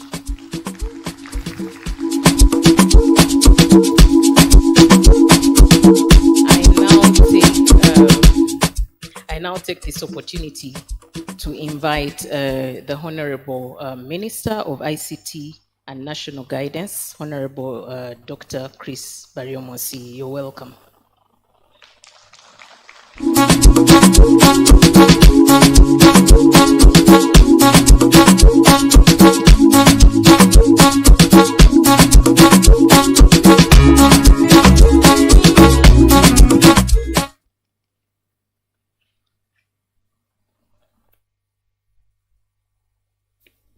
Madam PS, she injured her foot. We may have to use e-health to handle her foot. Our chief guest this morning, Your Excellency Jessica Alupo, the Vice President of Uganda and a woman member of Parliament for Katakwi District in eastern Uganda, my colleagues, the ministers who are here. We have the Honorable Joyce Sebugwao, the Minister of State in charge of ICT, the Minister of ICT and National Guidance. Could stand up for recognition. The Honorable Jesse Miingo, Minister in charge of Higher Education, the Minister of Education and Sports. Welcome. we have Professor Ephraim Kamuntu, the Senior Presidential Advisor on Manifesto Implementation and a member of Cabinet. Maybe since I'm the Minister of Information, I can tell you that we have 3 senior public servants who are not ministers in the form of heading ministries, but they are members of Cabinet. They sit in the Cabinet. One of them is the Professor Ephraim Kamuntu. The other is the chairperson of the National Planning Authority. The third is the Secretary General of the NRM. That is free information for you. So Professor Kamuntu, welcome. Our permanent secretaries, Permanent Secretary Dr. Amina Zawede, ICT, PSST, I think has just stepped out. Our Undersecretary, Minister of Education and Sports, Justice Geoffrey Diabwire, our friend, thank you very much for coming. Our sister, the UNDP country rep, thank you very much for the energy and the support. Team Europe and the other development partners, the heads of UN agencies, permit me to stand on the protocol already given by the previous speakers. The beauty of speaking at this time as a Minister for ICT is that all the speeches and remarks which have been given were in support of the Minister's comments. And in the interest of time, I would appreciate all the remarks and comments made and then make my points very brief in order to invite our chief guest to come and give us her remarks and thereafter unveil the roadmap. So on behalf of the Ministry of ICT and National Guidance, I take this opportunity to welcome all of you and thank you for positively responding to our invitation where we are launching the Digital Transformation Roadmap. Your Excellency, we know you are extremely very busy. You kept time, you came early, you have given us time. We don't take it for granted and we want to thank you. Can we give her a big round of applause as we appreciate your commitment to the cause of ICT. Let me also thank the team at the Ministry of ICT and National Guidance, the technical team led by our Permanent Secretary for the arrangement and for all the preparations you have made to ensure that we have a successful launch this evening. So thank you very much, Madam PS and the entire team. I would like to appreciate UNDP, our sister. Sometimes we think you are a staff in the Ministry of ICT because we work with you very closely. And we do appreciate the collaboration, the partnership, and most importantly, the support that you have given us to organize this important launch of the roadmap. The question could be, why the roadmap? Why do we have to launch this digital transformation roadmap? The simple answer is that the future is digital. Where we are going is digital, and therefore we cannot avoid being part of this digital transformation agenda. His Excellency the President created our Ministry of ICT, and our ministry is responsible for driving the digital transformation agenda in this country.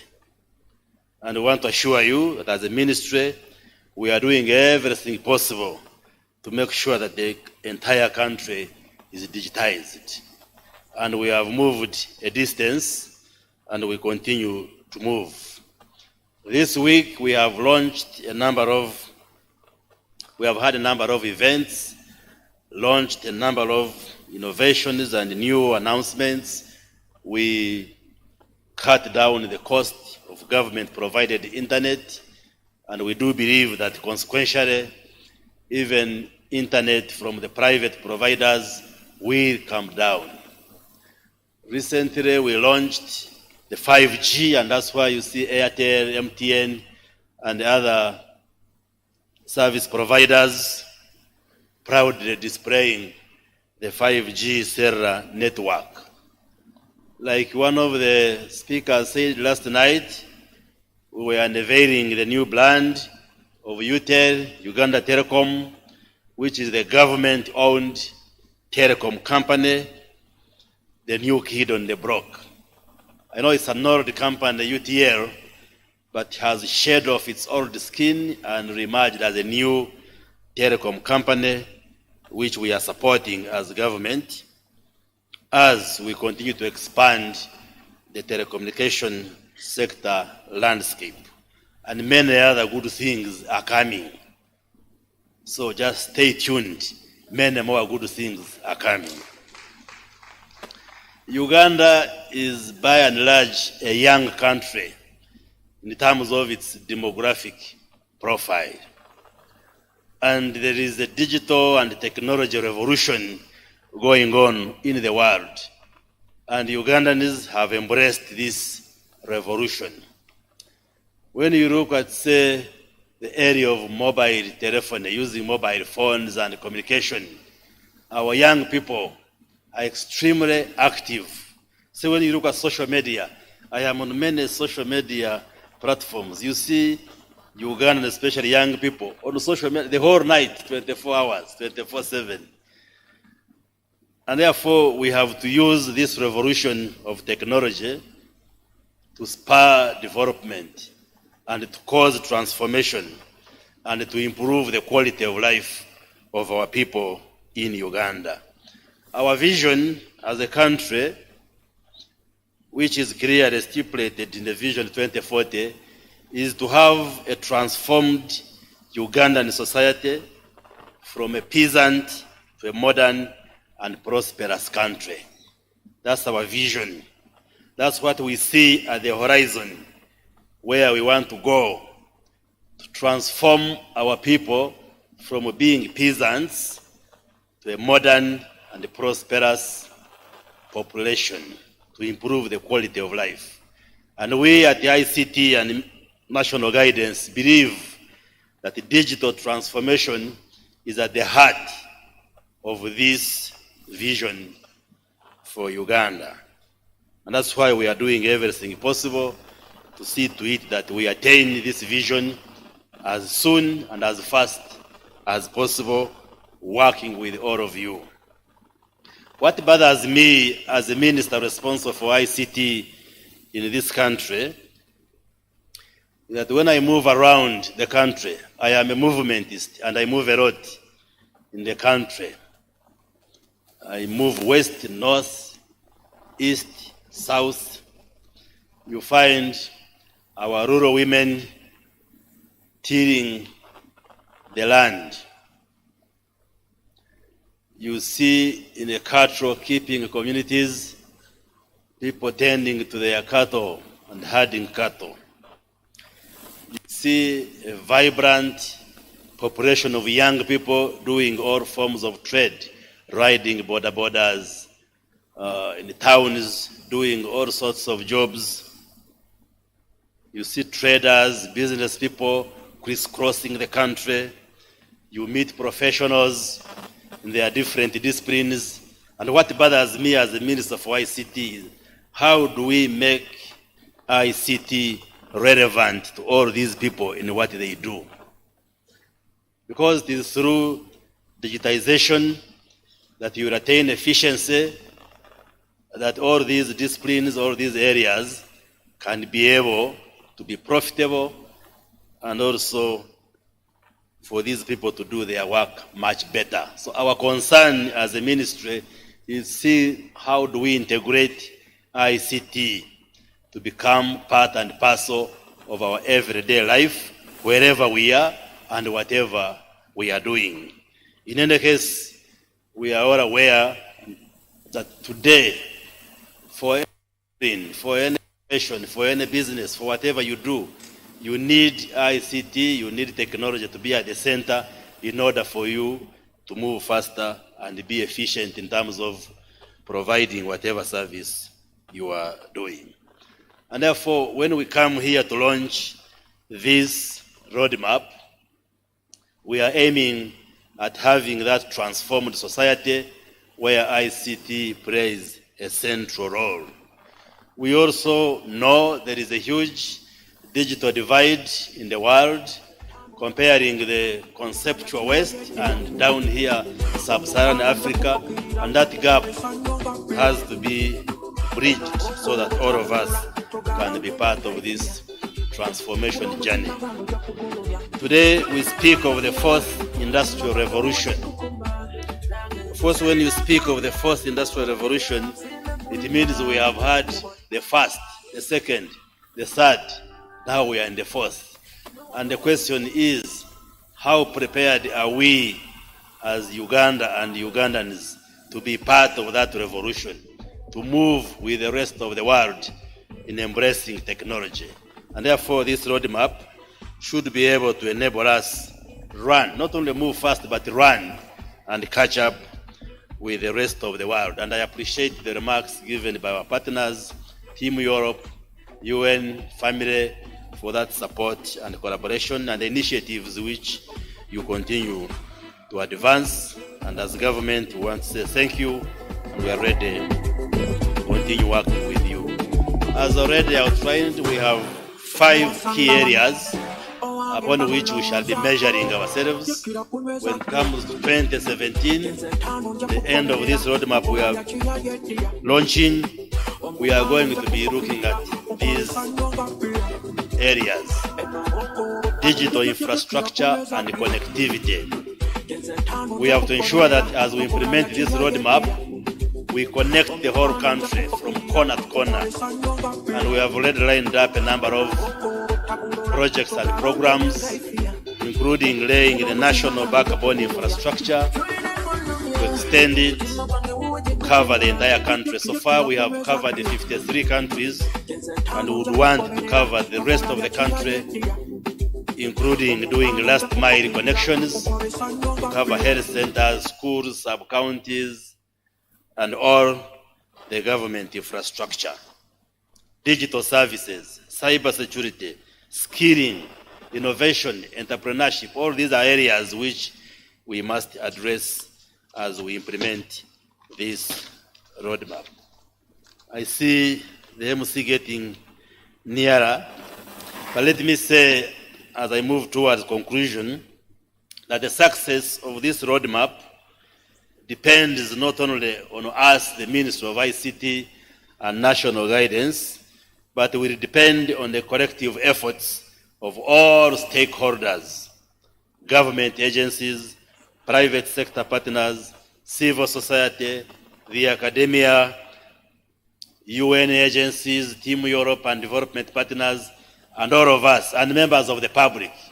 This roadmap is not only for government and the Ministry of ICT, it is for all of us to get involved in order for us to see the roadmap lead us to where we want to reach. And as we move forward, let us remain committed to the principles of transparency, accountability, and equitable distribution of services. Let us harness the power of technology to bridge gaps, empower our young people, and uplift marginalized communities.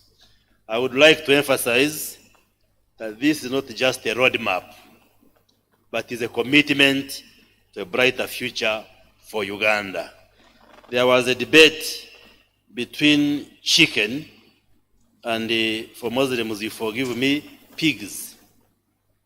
And both of them were saying, who is more committed to ensure that a human being is happy? And then the chicken said, we are very committed, we lay eggs, and for people like our guests to be happy, you have to make omelette, you have to boil eggs, and therefore we are committed. Then the pig said, no, for me, the guests have to eat bacon. And for them to eat bacon, I have to die. So my commitment is total. It's not like yours, chicken. So for us at the Ministry of ICT and National Guidance, the commitment to ensuring that we attain the objectives of this roadmap is total. So ours is total commitment, like that of a pig. Bacon. Passion and involvement of all of us as we go into full implementation of our roadmap, and I'm sure together we shall be able to shape the destiny of our country in this digital age. So with that, I want to thank you very much and once again appreciate your time and commitment. And on this note, I want you to put your hands together. I want you to mobilize excitement in your body, as we welcome our chief guest this morning, none other than Her Excellency, the Vice President of Uganda, who is also the Member of Parliament. Her Excellency, we appreciate you and we thank you for the commitment that you have toward the people of Uganda. Welcome, Your Excellency, for God and my country.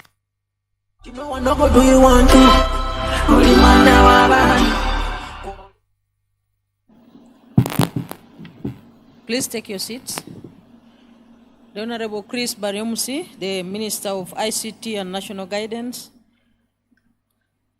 The Honorable Joyce Sebugwao, the Minister of State for ICT. And the Honorable Chrysostom Moyingo, the Minister of State for Higher Education, Court of Appeal, the Chairman of Centenary Group and your subsidiary Chief Executive Officers, the Members of Parliament present, members of Development Partners Community, the private sector captains, our valued members of the media fraternity, all invited guests, ladies and gentlemen.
Which is the biggest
ICT and innovation are mere fancy words. I beg your pardon. ICT and innovation are not mere fancy words.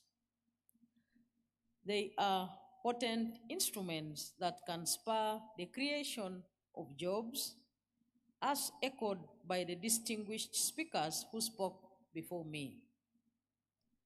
The importance of this matter cannot be overemphasized.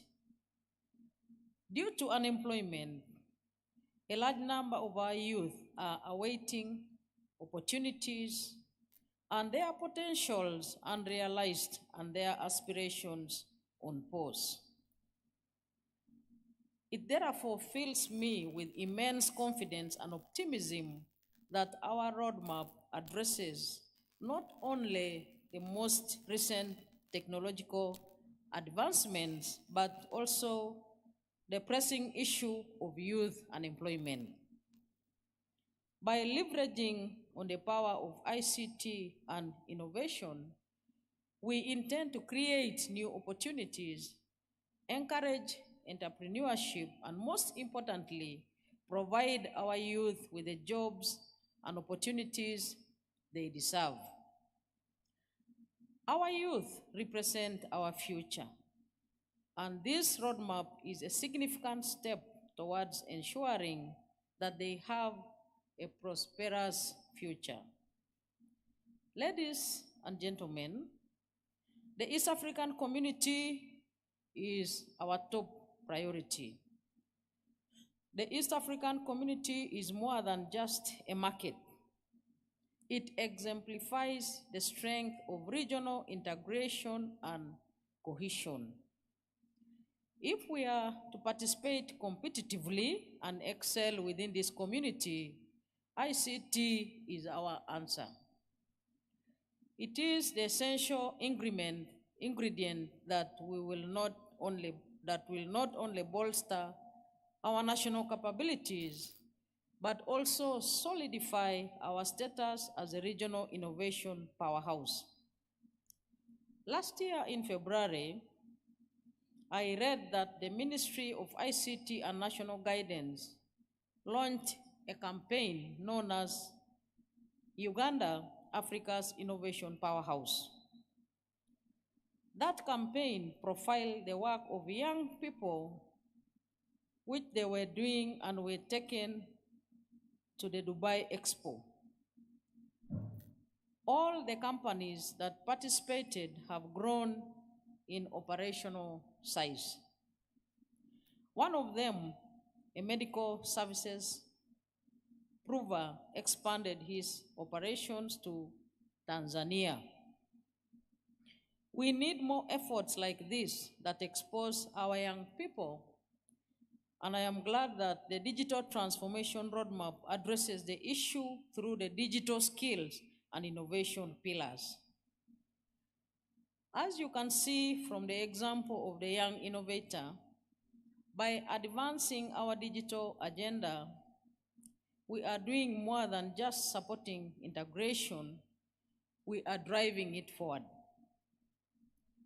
Ladies and gentlemen, it is of paramount importance that our digital transformation roadmap is not seen as an isolated strategy, but rather an integral component of our overarching national vision.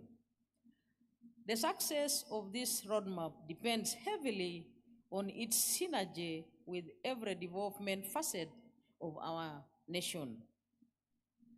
To this end, I wish to affirm the importance of integrating the digital transformation roadmap into the National Development Plan 4 that is currently being crafted. I direct that the National Planning Authority ensures that every element of our roadmap is reflected within the National Development Plan 4. Digitization is not merely a chapter in our national story, it is the ink with which our future will be written. Our commitment to this cause is unequivocal, And I recognize that with transformation comes challenges, be they infrastructural, financial, or skill-based. However, let me be clear that as government, we will leave no stone unturned. Every challenge will be faced head-on. Every impediment will be removed, and every bottleneck will be addressed. And this is the promise. And I think the Minister of ICT promised it better with his two stories, with his one story of the chicken and the other animal. All government ministries, departments, and agencies must understand and embrace this urgency. The digital era does not wait. It moves with a relentless pace, and we must match its stride. The time to embrace digitization is not tomorrow, but today. We must prioritize not for the sake of mere modernization, but for the ultimate beneficiary of our endeavors, and those are our citizens. They deserve services that are efficient, transparent, and accessible. They deserve Uganda that is ready, agile, and future-proof. In this regard, our resolve is unshakable. The digital transformation roadmap is not just a document, it is a commitment to each and every citizen of Uganda. As we weave the threads of our digital dreams into the fabrics of National Development Plan 4, we take another step towards a future that shines with the promise of progress, prosperity, and potential. As I come to the conclusion of my few remarks, it is imperative that I extend our heartfelt gratitude to those who have been in the kitchen to create this digital transformation roadmap. Firstly, to the Ministry of ICT and National Guidance, I once again congratulate you. And I must state that the Minister has a very versatile PS who is very, very committed and very interested in her work as ICT Permanent Secretary.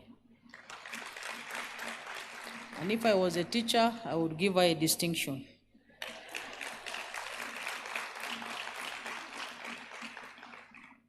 Your unwavering dedication, expertise, and leadership have been the driving force behind this roadmap.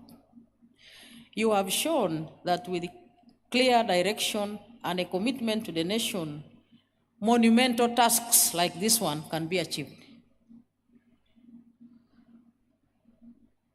And the minister is also very, very strong in advancing the agenda of ICT. Everywhere I have been, whether village, whether cabinet, whether parliament, I thank you very sincerely, together with my sister, the Honorable Minister of State for ICT, the Honorable Joyce Sebugwao. I always whisper to her to give me also one of those Busutis. She keeps on changing every day. And when you ask her that, how many do you have? She just says 2. Very elegant. And thank you for being our mentor as well. UNDP Uganda, your global perspective combined with a deep understanding of local intricacies have been invaluable.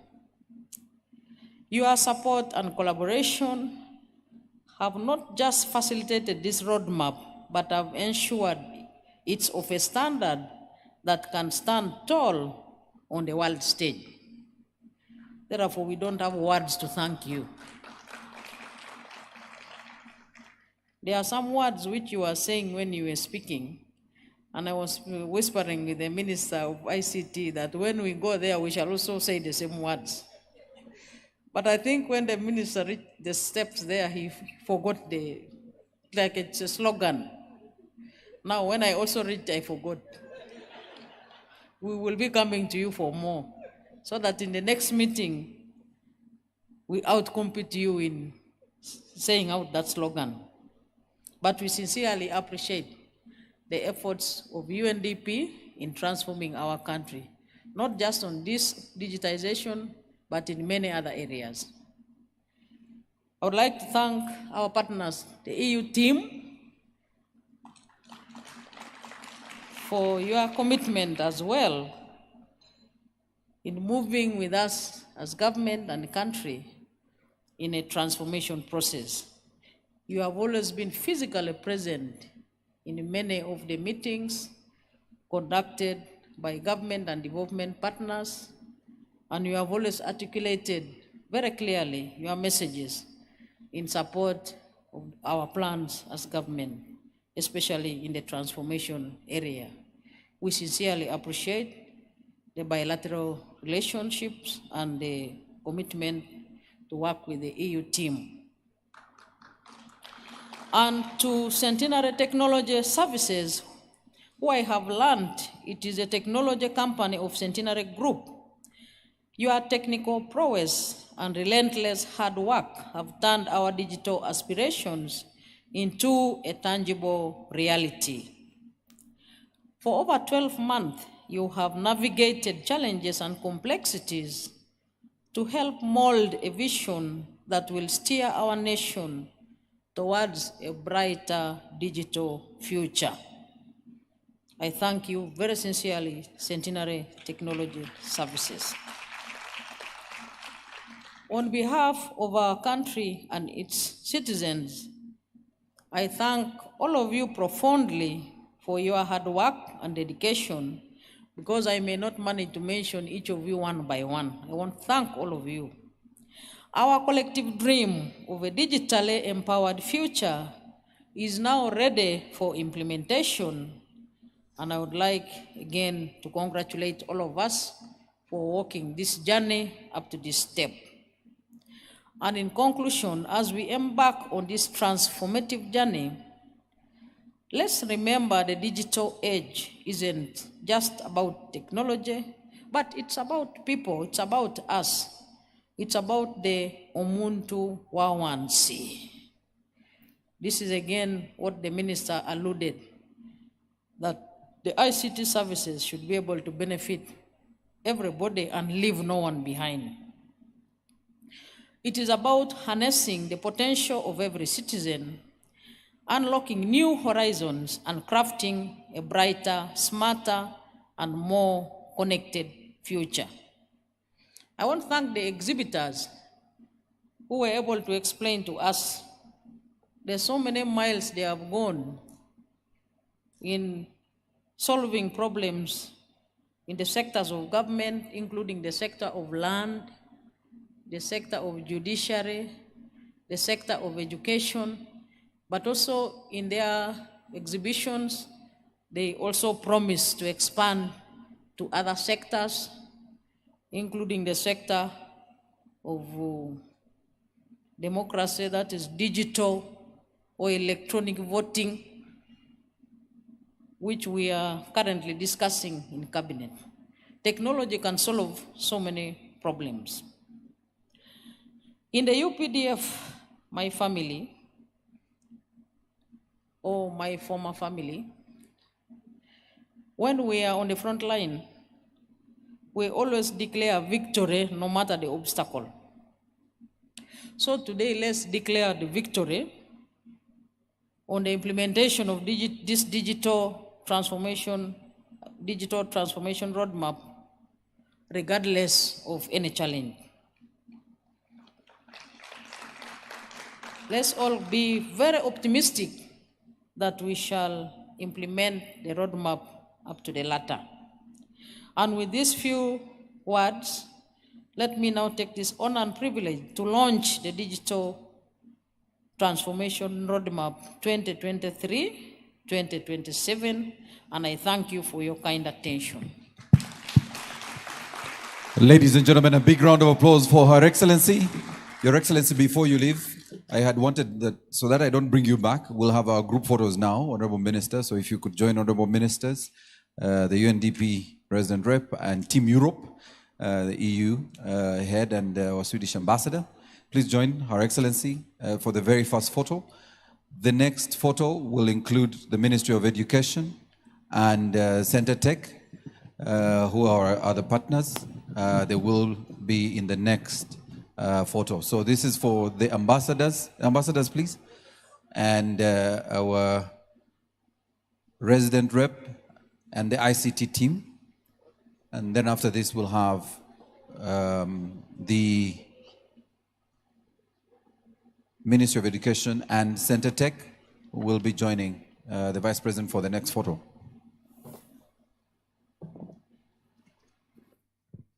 All right.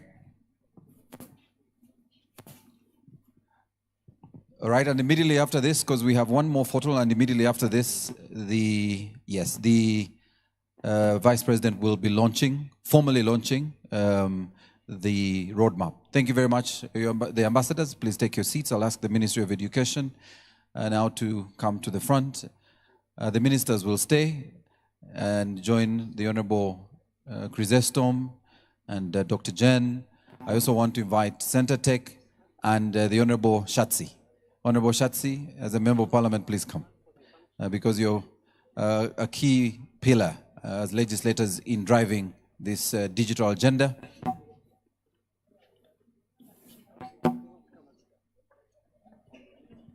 And this is the final photo. I know the ICT team was ready, but we will take ours outside, don't worry.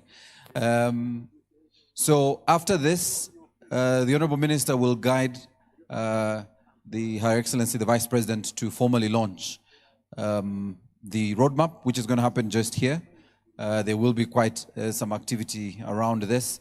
Again, we'll prepare for most of the glitz and glamour when we've concluded this very first session. Thank you very much, Your Excellency. The Honorable Minister will now guide our chief guest to formally unveil the roadmap and launch the digital transformation roadmap. And since it's digital, you will notice that the launch will also be digital in some form. And Her Excellency, through the protocols, will be guided. And we really want to appreciate all the stakeholders, our funders, UNDP, and our technical support team, Center Tech, Centenary Technologies, which is part of the Centenary Group, for supporting the technical support to this roadmap. The TV crews, please prepare. We are going to do this. So Her Excellency will unveil on one side. So we'll open and unveil the roadmap. Yes. All right. There you go. Can we give a round of applause, ladies and gentlemen?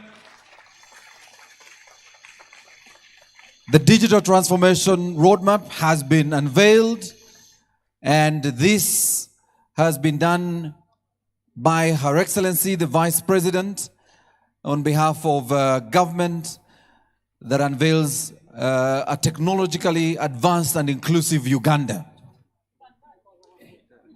Yes, we'll ask the partners and stakeholders to take a photo. PS Education, if you could come here, Dr. Jen, on this side, so we can have photos. Yes. That is really to formally launch our digital transformation roadmap. And I see the members of Parliament are identifying their districts. Can we give them a round of applause, ladies and gentlemen? We want to thank all the stakeholders and partners and Your Excellency for launching the roadmap. And all the districts have been turned on, Your Excellency, and we want to thank you. We'll now request that we all be upstanding. Her Excellency will take to her seat, and then we'll all be upstanding for the anthems. We'll have the anthems in reverse order. And just to formally launch, of course, we had the glamour that is being rolled out now to formally launch the roadmap. So we'll have the anthems in reverse order in a minute. Let's all be upstanding for the anthems. Can we all stand, ladies and gentlemen, for the anthems in reverse order? Twaomba uilinde Jumuiya Afrika Mashariki, tuwezeshe kuishi kwa amani, tutimize na malengo yetu. Jumuiya yetu sote tuilinde, tuajibike, tuimarike. Umoja wetu ni nguzo yetu, idumu jumuiya yetu.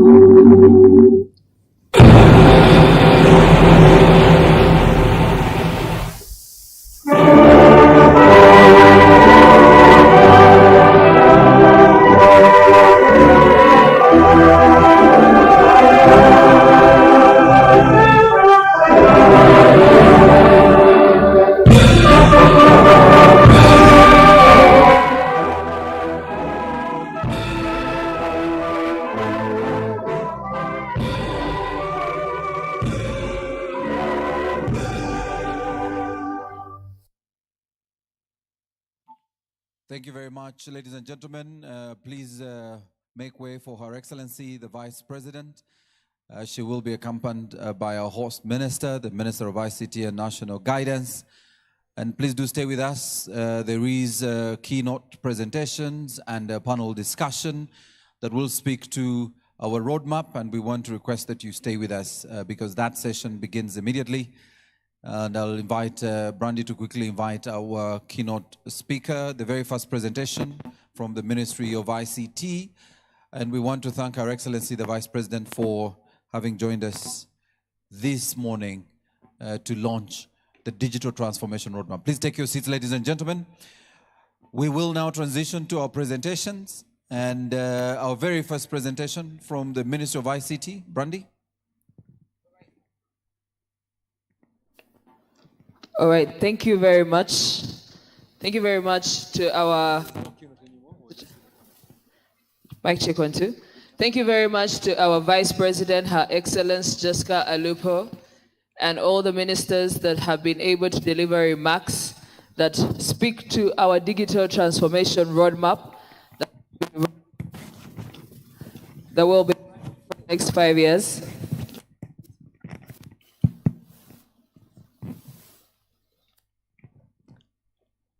Okay, mic check 1 2. All right, thank you. Thank you to our Vice President, Her Excellency Jessica Alupo, and the different ministers and permanent secretaries, along ambassadors that have been able to address us in this morning session as we unveil our digital transformation roadmap. This roadmap is going to take us for 5 years, which is such a joy, basing on where we have come from as a nation. There was a time where we had operating systems that operated from Pentium 1 to 3. We had different, and now we are moving to the i3, i5, and i7. Then there's so much that has evolved over time, leading us to this day. I'm going to invite our keynote speaker. Who will definitely give us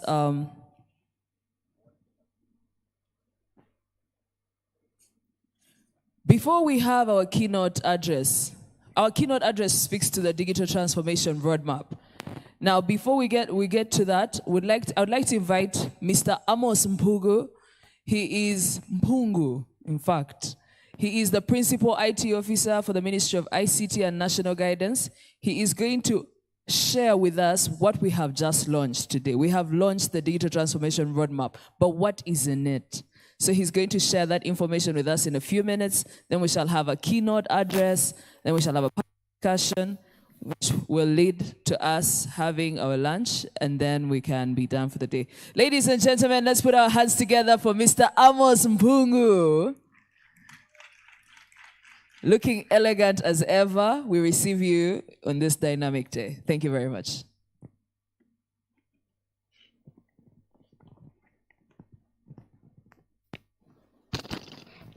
Thank you, Brandy. I had to make sure. Normally they say if you find someone testing a microphone, you just recognize that one as a Ugandan. So I had to make sure good morning, ladies and gentlemen. It is, great. It's unfortunate what I'm going to talk about has already been unveiled, but nevertheless, I'll say what we have to say. Normally in marketing, they say even if the product has already launched, if it is blue, you brand it yellow and say it's a different product. The digital transformation roadmap is an implementation of trying to achieve what the minister talked about. A transformed Ugandan society from a peasant to a modern and prosperous country in 30 years. The Vision 2040 spelled out a number of things that the Minister of ICT had to achieve. And as a guide to achieve that, the Minister of ICT developed what we call a Digital Uganda Vision. Just a simple explanation in technical terms of what the Minister of ICT understands as what ICT has to contribute. Incidentally, most of these things have been talked about. The aspirations of the Digital Uganda Vision include transformation of service delivery so that we can be able to deliver services more efficiently as government.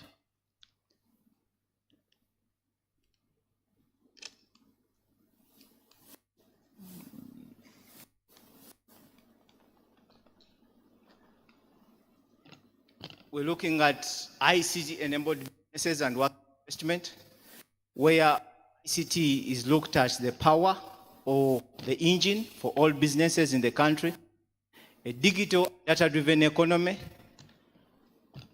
where we make our decisions based on data, improved global competitiveness, that should help us actually. Once we develop, we are able to develop our services well and ICT products, then we should be able to deliver services and ICT products within and outside the country. And then digital inclusion and empowerment, which helps us achieve universality and equity in the use and access of ICT services. This thing helps us, it gets me to move into where we thought about, okay, now that we have the vision, how do we get to implement the vision? The roadmap is basically the tool that we developed to help us achieve this vision, and it does three critical things. It is defining for us means to consolidate the existing plans that we have and the development efforts. It goes ahead to identify the key enablers that are mapped to the Digital Uganda Vision pillars. Then gets these enablers and maps them to identifiable, quantifiable, and actionable projects that we need to take as a country to be able to achieve a transformed society driven by ICT. Now, ladies and gentlemen, allow me to remind you of the pillars. I think they have been talked about almost in each and every speech. We're looking at digital infrastructure and connectivity. Now that my role is basically to explain, allow me to bring this closer to what we know. Let's assume our digital infrastructure and connectivity is our road. Once we've set up the road, then the roads, normally we set up roads to be used by vehicles. So look at the vehicles as the digital services that are consuming this road. But then we cannot ably use the roads without proper rules and procedures. That's why we have traffic officers. And it helps us to follow the rules such that we avoid the traffic jams. Okay. Then we go and skill, because in most cases, it is the poor driver that causes the traffic jam, not the pothole. So we need to skill our drivers to be able to utilize our roads. But it is also very common in Uganda that where we open a road, we shall have entrepreneurs putting up businesses, and before you know it, you have a town council, a trading center. Sometimes they develop into cities like Kampala.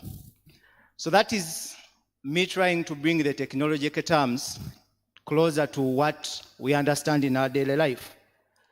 So allow me to take you through what we want to do in each of these pillars within the next few minutes.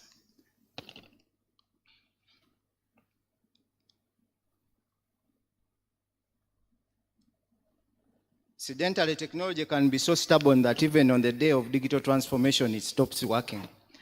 But here we are. Under digital infrastructure and connectivity, the first thing we want to do is improve regulation. We know as a ministry we have a number of policies, we have a number of guidelines, we have a number of laws, but sometimes we contradict ourselves. I'll give an example of broadband policy. Somewhere where we define it as 4G, as 4 Mbps, another where we define it as 6. So we want to be able to harmonize that. Let's improve our regulation, enabling environment, enforce fair competition regulations, most especially when it comes to access to those services or that infrastructure that is quite critical but quite expensive, e.g. spectrum. Then we want to be able to expand the broadband infrastructure, one, through government efforts of expanding the national backbone infrastructure to at least every district. But then again, we also rely on the private sector to expand the improved technologies or broadband technologies, 5G, 6G. We're already testing some of those within the room. We want to keep our communications costs as close within the country as possible, which makes them actually also cheaper. I'll give you an example. Normally, we are streaming live on YouTube, but because most of our infrastructure appears around UAE, in the Middle East, it basically means that the YouTube channel you're looking at has to first transfer data to UAE, then it comes back. So we want to try and encourage our internet operators to peer within the internet exchange within Uganda, such that our content remains local. The reason as to why some of our services are quite expensive is because of that journey that we have to take to and fro to be able to receive a service. Then we're thinking of developing a digital addressing system. I'm sure all of us had, during COVID, we had that border guy we used to direct. After the main road, take the right turn. From the right turn, there is a Mwafu. Then after the Mwafu, there is a limbo. God forbid you have so many limbos around you, the guy will turn back and say, no, this is a graveyard, I might not come back. So we need to be able to develop a digital addressing system, but this built on top of a national spatial infrastructure. The national spatial infrastructure, the best example I can give is our Google Maps, which tells you, you want to avoid traffic, pass here. But then, why should we need to use Google? How about we develop our own that instead of telling you, keep straight, it just tells you, gumizo muhando. Basically, move straight that direction. Then we also want to be able to enhance our computing capacity as government. As I said, we want to try and keep our infrastructure or our content as local as possible. So we have a national data center, which hosts most of the government services. We want to open that to private sector as well, such that we keep all our computing, we keep all our services as local and content local. So we want to increase our computing capacity. We want to increase our storage capacity within the government data center. So we have all these services held within the country. Digital service is looking. How do we? Thank you. How do we deliver services more efficiently, electronically? And we want to start by developing a national digital services standard. This helps us to achieve what we call integration, or what the Europeans like calling as integration by design, where for every system that government develops, not just government, but even private sector, that needs to talk to each other, it is actually integrated just because of the architecture that we are following. Then we look at developing an implementation strategy for co-creation. You might notice that we are talking about digital services, not digital products. In most cases, we develop digital products, not services, because you digitize whatever you digitize and throw it to the citizen that they don't even understand. In actual sense, we want to deliver a service, which means we must be, whichever digital product we've developed should be mimicking what happens while achieving this service, but actually making it much more efficient and electronically driven. But this can only be done best if we have developed single registries and identifiers. In other words, we also start following the protocols or the things that we preach, that data should be collected once.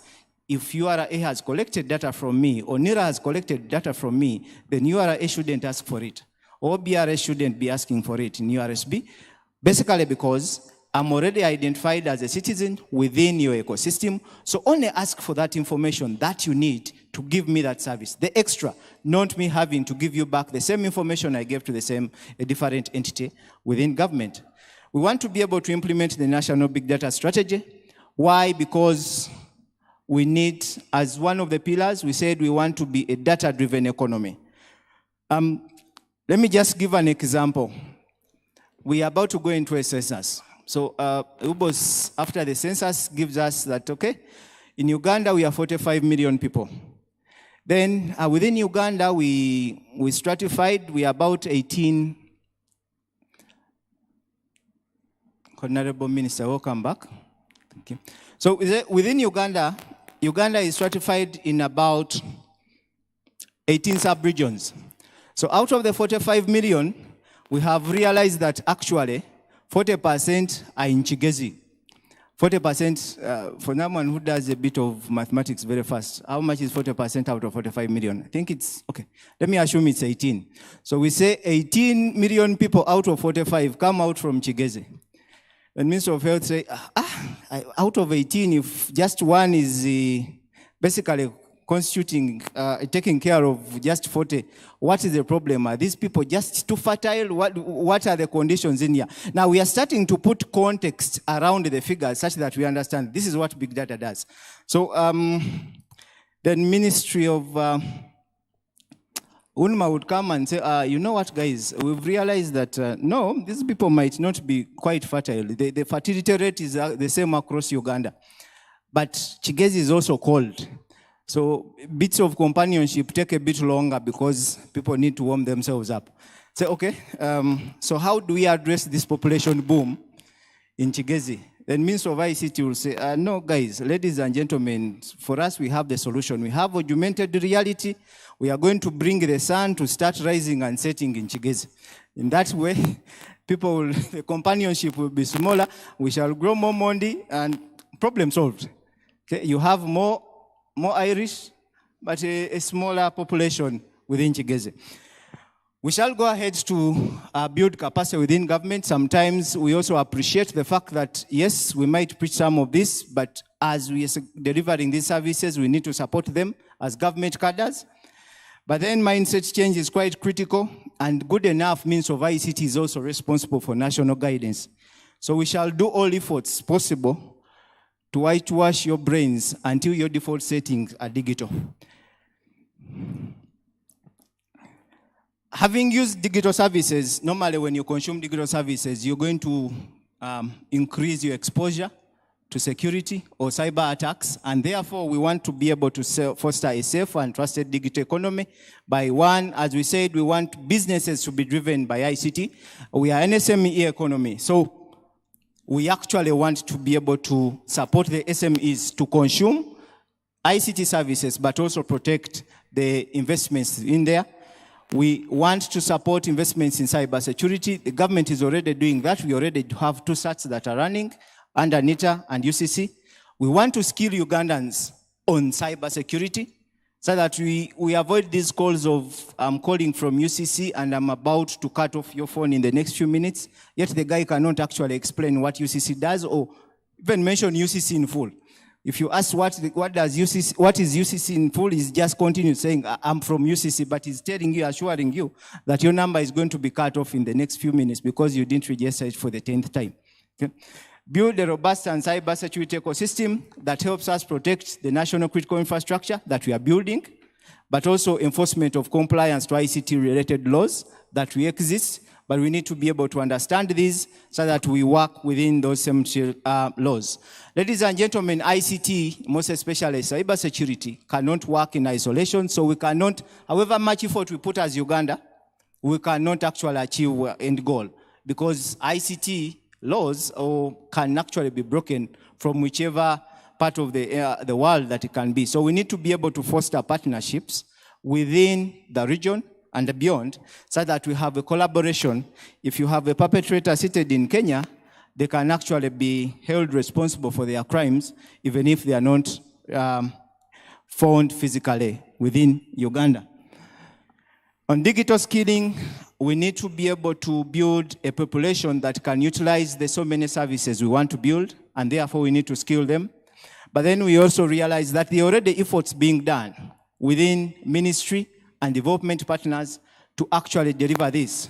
So the digital skilling is looking at setting up a governance and private-public partnership framework that allows us to actually all be on the same page in terms of how do we define digital skilling. We move away from providing ICT education to actually providing digital skilling. So we want to be able to have that framework that helps us understand each other in terms of what we want to deliver.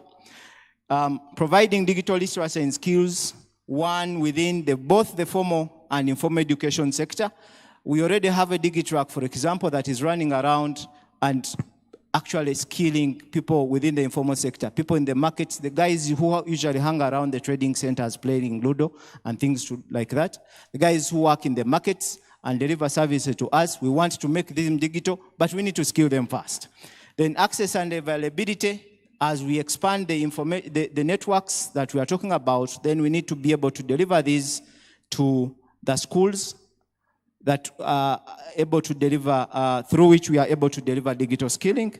Provision of tools and devices. Of course, we are not going to skill people, and yet they don't have access to tools. ICT is quite practical.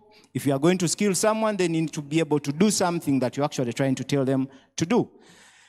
Then we understand that much as, actually even for those of you who have been able to look at the exhibitors, we have a number of companies that are thinking of edutech.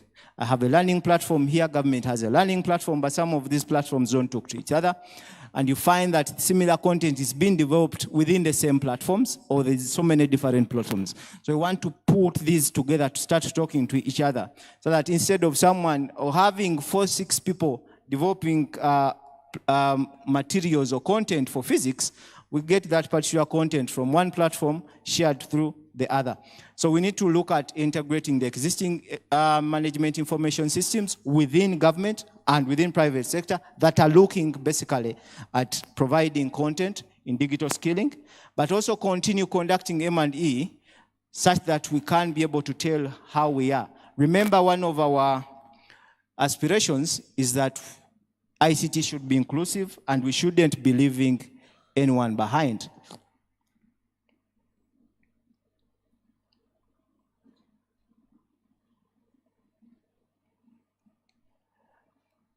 The last bit is innovation and entrepreneurship, where we're looking at sharing services or providing shared services for startups. I'll take an example. We're saying we want to use digital services. Digital services, whenever you're using digital services, you actually generate a lot of data. Normally, government is looking at this data to basically answer SDGs here, NPA, the different frameworks that report to. But when you give that data to the private sector, in most cases, they can develop so many products out of it, even commercially viable products. So we want to provide a platform where those can be shared and be utilized by private sector and innovators quite well. We need to drive a mindset change that actually locally developed products are actually acceptable and can work. The PS usually drives this down when she gives examples of the electronic government procurement system. It's locally developed. the online registration, business registration system under URSB, locally developed in Uganda. So ladies and gentlemen, we also need to start believing in ourselves that actually these products that we develop internally are actually usable and can be utilized within Uganda. We need to ensure sustainability of the projects that we develop, and this we are trying to do through the hub structure. We already have an innovation hub, a national innovation hub in Nakawa. We are going ahead to work with so many other universities. For now, we have 3, in Kabale, in Soroti, and in Muni, that's West Nile, setting up innovation hubs within those, that we develop an ecosystem of innovation that helps actually even the innovators stay where they are, don't need to come to Kampala to access services. And we set up a similar structure that drives this through. Creating an attractive policy environment that allows people to think, develop, and also deliver services that are quite useful to the country. Because innovation is actually what sustains what we develop. As government, of course, we need to think through in terms of resource mobilization, how do we fund this? The first, of course, is the appropriations from the national budget, and we are lucky we had Dr. Gobi around. Then we have grants and loans from development partners. We are here because we have a development partner who has supported us this far. Financing from pre-financing through Uganda Development Bank. We are not only looking at financing for government, but we're also looking at financing for the innovators as well, as part of the, since it's one of the pillars. Then leveraging private equity funds, because again, we want to look at how we fund our innovators, and domestic revenue mobilization.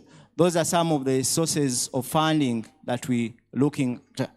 However, we also realize that we need to do this in collaboration. We can't do this as ICT alone. So we need to support our ICT, our SMEs to use ICT. ICT cannot work alone. We need power, so we need to be very good friends to our colleagues in Ministry of Energy. Establishment of a payment switch by BOU is quite critical, such that we try to drive our economy from being heavily cash to cashless, and which means we shall be able to live or keep as much capital within the economy. Maintenance and management of broadband infrastructure. This is one of the biggest pain points. For example, Ministry of ICT is going to lay cable through NITA, is going to get to lay cable on Kampala Road today. The next day, you receive a message that, you know, Kampala is going to be off because National Water is actually laying a water pipe. So we need to be able to work together such that we actually protect and maintain this broadband infrastructure together. And we need to harmonize the tax regime. At a certain point, Ministry of ICT might be saying, ladies and gentlemen, we need to reduce the cost of devices, so please let's reduce some taxes. But Ministry of Finance is also critically looking for revenue. So how do we balance between what Ministry of ICT wants to achieve and what Ministry of Finance wants to achieve in terms of government revenue?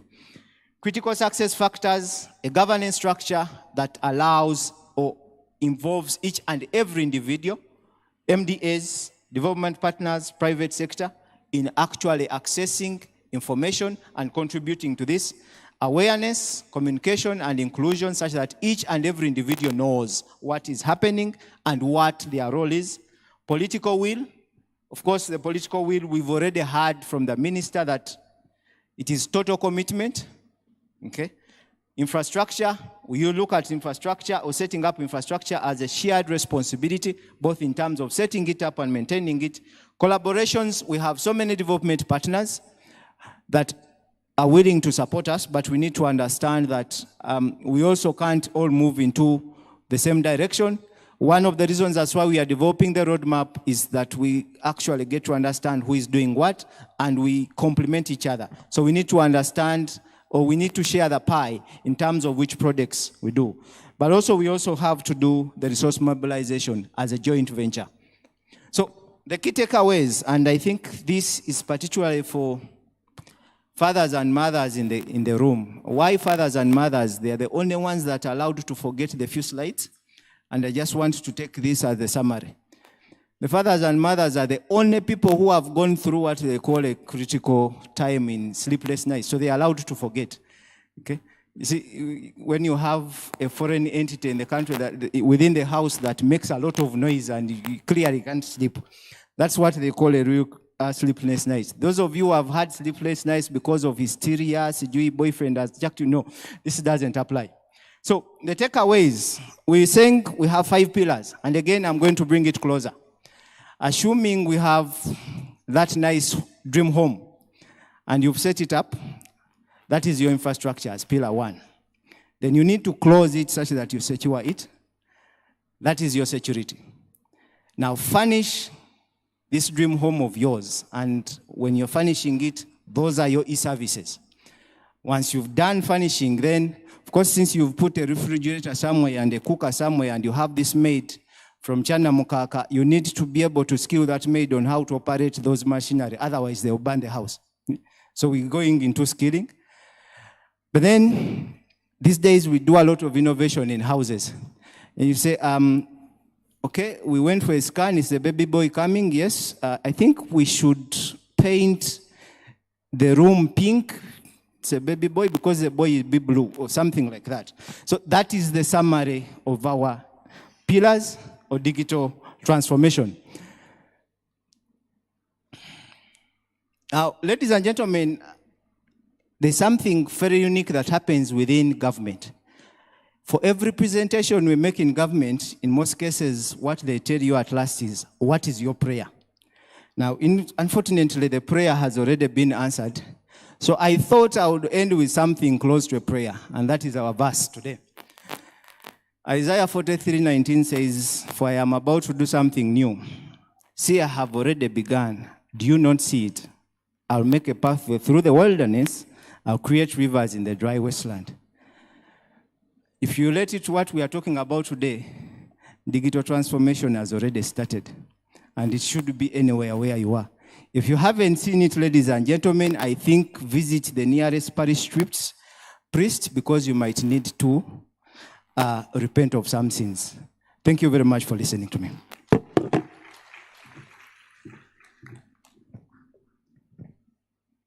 Ladies, once again, a round of applause for Mr. Amos.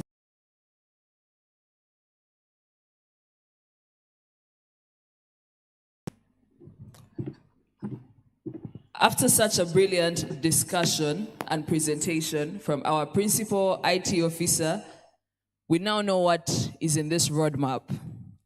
Now, each one of us in this room is not here by mistake. We are all here because we have something to add into the implementation of this roadmap. Before I invite the panel, I'd like to share a small story. In a particular year in the 90s, I was born. And when I was 2 years old, the Y2K operation had to happen.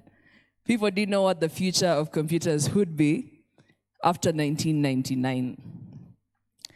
People moved from Windows 3, 3.1, and then moved to Microsoft Windows, thus better versions of operation systems. Please don't ask me how I know this information, but my father actually did share.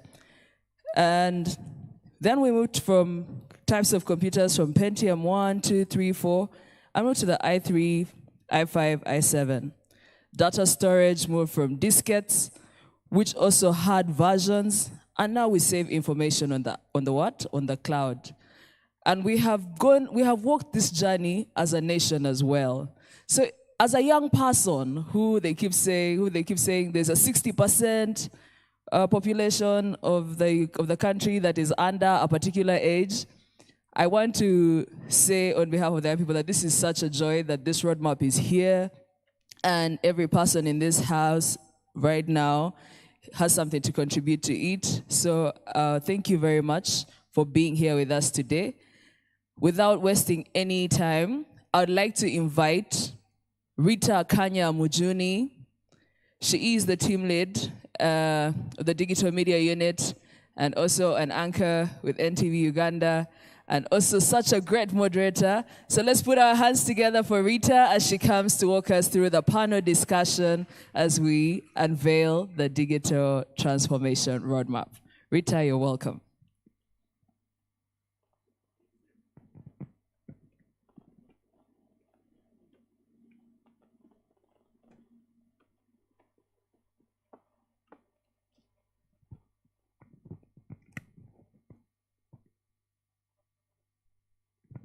afternoon. A very good afternoon to everyone in the room, all protocol observed. That was quite a generous introduction, Brandy. Thank you very much.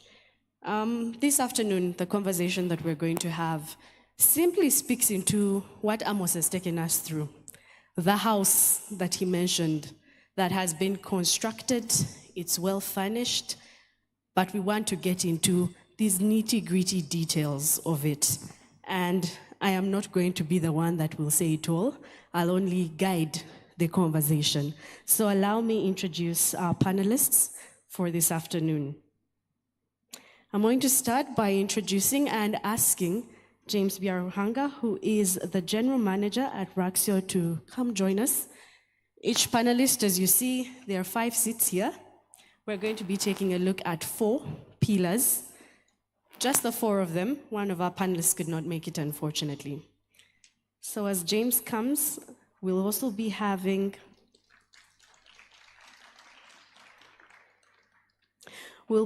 Justice Geoffrey Chiryabwire, who is a Ugandan judge and a Justice of the Court of Appeal of Uganda. So joining us. We're also joined by Dr. Rebecca Chichoncho, who is the Vice Chairperson of the Uganda Business Process Outsourcing and Innovations Council.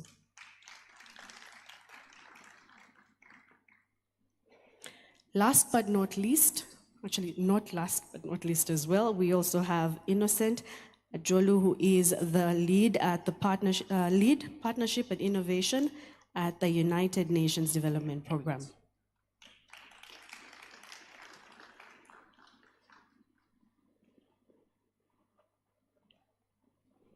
We'll also be having a representative from NITA Uganda joining us, and that will be Patrick Okoth.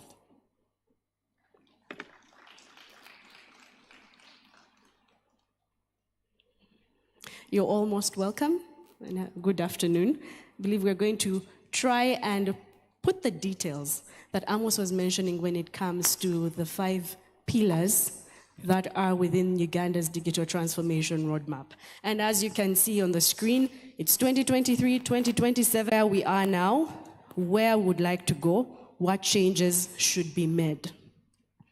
As a number of the speeches that were given, one thing that was highlighted is that it was a conversation leading to the digital transformation roadmap launch is one that goes ahead to have a consultative discussion. So it's not just a few people that went and had a conversation. And some of them, the guiding conversation is part of what we're going to be having this afternoon. There is a mic next to each and every one of you, and you can always just press, speak, and switch off once you're done. So we'll start off with you, James. As a player within the sector, ICT sector, where would you see our internet connectivity? Because that's the very first thing, infrastructure and connectivity, the first pillar. Where do we stand as a country from your perspective? Yeah, hi, Rita. And good afternoon, everyone. First of all, it's exciting to be here. It's always exciting to be in the conversations around changing times and share an opinion as a changing person in times like this.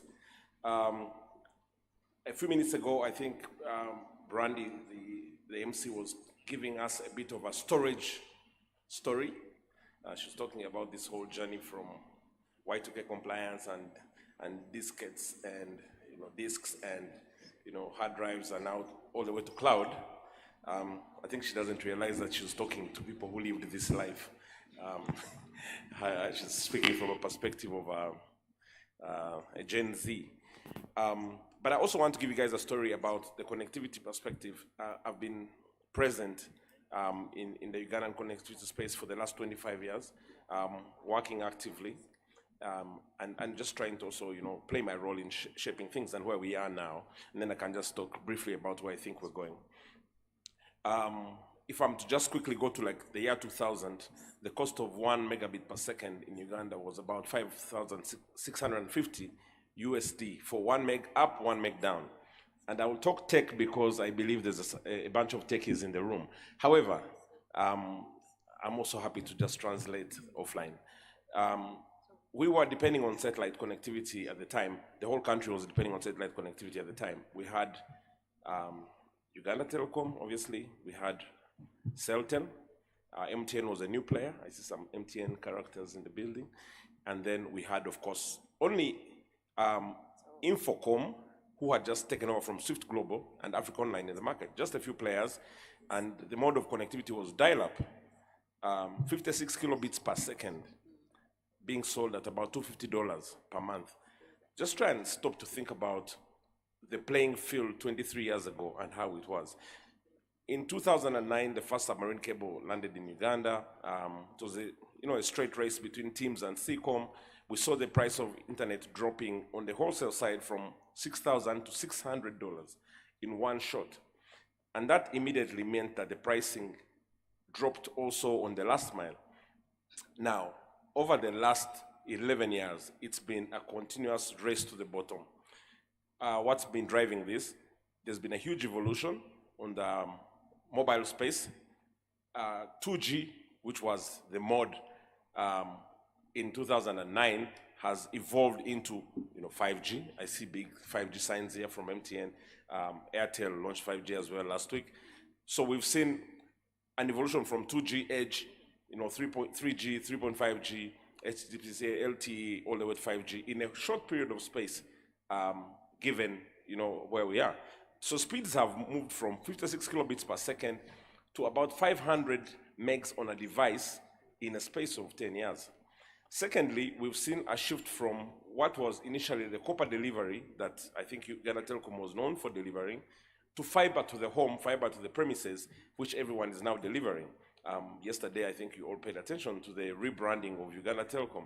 I believe now they won't be coming to the ADSL conversation, but bringing fiber. Now, when you look at it in the back end, the rollout of the national backbone, the national fiber backbone, which has basically covered the entire country with high-speed fiber infrastructure, and also access to formerly no submarine cable capacity in East Africa to now 7 submarine cables in East Africa, the most congested submarine cable coverage in the whole of Africa. We are in a very good place. We have a lot of backhaul capacity, we have a lot of transport capacity, we have a lot of access network, and a lot of rollouts happening in a very short period of time. So that's where we are today, right? We have a situation where the NITA announced the other day a drop in pricing for the government entities. We have new prices being launched on a daily basis by the mobile network operators and the ISPs, and then we've got a collapsing price war happening, from the submarine space. And most importantly, and I'll say this selfishly, is we suddenly have data centers coming into the market who can actually be a home for all these over-the-top players, the Googles, the Amazons, the metaverses of this world, meaning that the content is actually local because of the internet exchange point. That's a quick summary of the internet ecosystem and infrastructure layout in Uganda today. Where do we see things going? If we're saying this roadmap is 2023, 2027, that's the next 5 years. Things are going to be a whole lot faster than they were in the last 10 years. There's a lot more bandwidth. There's a huge bubbling youth population. There's a crazy fintech market. The regulators are finally caught up with the market, and they are actually driving the conversation, which was not the case previously. And then we are seeing the explosion of the fourth industrial revolution. What do I think is going to happen? I think we're going to see fiber to the home penetrating the market. We're going to see a lot of capacity on 5G networks. We're going to see the evolution happening in the entertainment space. Some people will pay the price, especially the pay TV companies, but we're going to see a lot of evolution of video on demand, TV on demand, artificial intelligence driving the conversation, and of course, VR. I can see someone in the corner there with the VR gadget playing some Formula One racing. So we're going to start seeing that as an entertainment at home. All in all, I think education, government, private sector, residential, everyone is going to suddenly benefit from the fact that there's a lot of internet bandwidth and cheaply available. Internet will no longer be a product, but rather an infrastructure. Well, when you mention internet will be cheaper, we bring in NITA Uganda, which has also, in the recent past, a few announcements have come out through the Ministry of ICT when it comes to access and the price of internet as a government service provider. NITA Uganda, represented by Patrick this afternoon, where do we see internet connectivity and infrastructure as we stand from your perspective? Very much. To repeat again, my name is Patrick Okoth. I'm the project manager for Government Networks in charge of. My primary responsibility is to ensure the expansion of a vehicle for internet connectivity across the country, ideally ensuring that we provide be used both by government and the private sector to enable the access of all government services, private sector services provided online and using all the digital tools.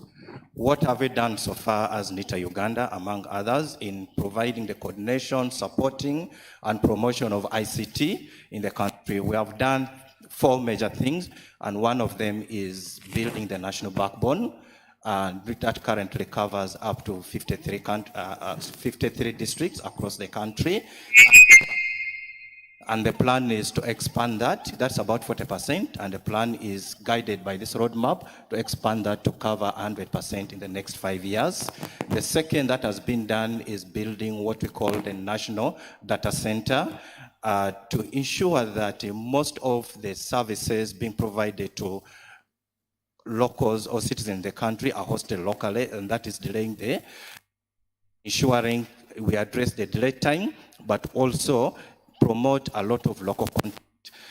Initially, most of us were very comfortable using services provided by people like Microsoft, but now have developers here just because of this infrastructure that has been set in place. People have been able to provide most of the solutions locally. The third one has been what we call the integration platform. Integration platform has enabled us to interlink different government services and different private sector services, meaning that now you are able to access services seamlessly. Take an example, driving permit now, you're able to access it in less than 30 minutes.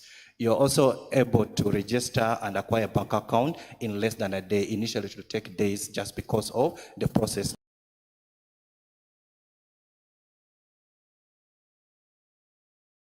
Emergency Response Team Center, which is also called the Cyber Security Operations Center. Ideally, with the coming of so many digital tools and ensuring that we go digital, the challenges we are going to face is basically a lot of cyber risks. Now, the responsibility of this team is to avert that in real time. Thank you. And we'll be getting into that team in a bit, but while we're still on infrastructure and connectivity, a number of times a lot of attention is given to government and what they can do when it comes to how better the infrastructure and connectivity can perhaps change and be improved. But also we have private players. We have CSOs that are a part of this conversation. From the government end of things, what collaborative measures do you see should be taken up to see that by 2027, this transformation roadmap digitally is fluid and seamless? Thank you very much. I will say in the era we are in, there are again 3 major pillars we can't run away from. One of them is partnerships. The second one is collaboration, and the third one is cooperation. And as NITA-U, we are championing this by developing infrastructure in areas where everyone else, instead of people developing in silos, we are developing central infrastructure that will provide access to many other people in need or agencies in need. Take, for example, we currently have about 18 ISPs running on the national backbone infrastructure. Now, the price cut that was announced recently affects or is also enabling the ISPs to provide services. ISPs, internet service providers, ideally, they would struggle to build infrastructure, but now they're able to ride on the existing infrastructure to provide services across the country. I would also want to recognize the efforts that has been made by UCC to regionalize licensing other than having a national license, we now have regional licenses. That enables, say, Patrick Okoth, who's only able to provide a service in Karamoja, to only pay for the services I'm providing in Karamoja, other than paying for a national license, and yet my capacity is to provide services in a specific region. And also categorizing from public service provider and to public infrastructure provider. That has enabled many more players to come on board, and that has also significantly contributed to lowering the cost of the internet. What are we doing more to do to ensure that the cost of internet is lowered further? To expand the infrastructure to areas that are currently unserved so that many more players can come in and provide services. But in so doing, we're also going to reduce the cost further. What was announced recently was just one of the starting points. But with collaboration with other players, for example, MTN, Airtel, UTCL, among others, we're going to ensure that we're able to reach across board, but also lower service so that access to these services is easier, but also affordable to the end user. Thank you. Well, we're still building the house, the structure that Amos had earlier put up for us during his presentation. And as we build that house and finish up with the infrastructure, just the frame of the house. James, what Patrick has mentioned is from the government end, it talks about the private players. From your end, the dream that you envision, what you earlier said, what it would look like in 2027. What measures do you think should be taken up from the private players' end of things? Yeah, I think Patrick basically has kind of like scratched the surface. The truth is that the public sector without the private sector cannot go so far, and the reverse is also true. The private sector also needs the public sector to go, significantly far, especially in this what people once call a digital transformation period. And the digital part is the easy one, it's a technology. The transformation is the very difficult one, because transformation is not really technology. It's people, it's attitudes, it's perception, it's accepting change and being willing to participate in the change. And that's the part that we always miss out, because we think laying infrastructure is going to change things. Yeah, it just plays a role. It's the people who actually make things happen. Now, on the private sector usually tends to move much faster than the public sector because they are profit-driven.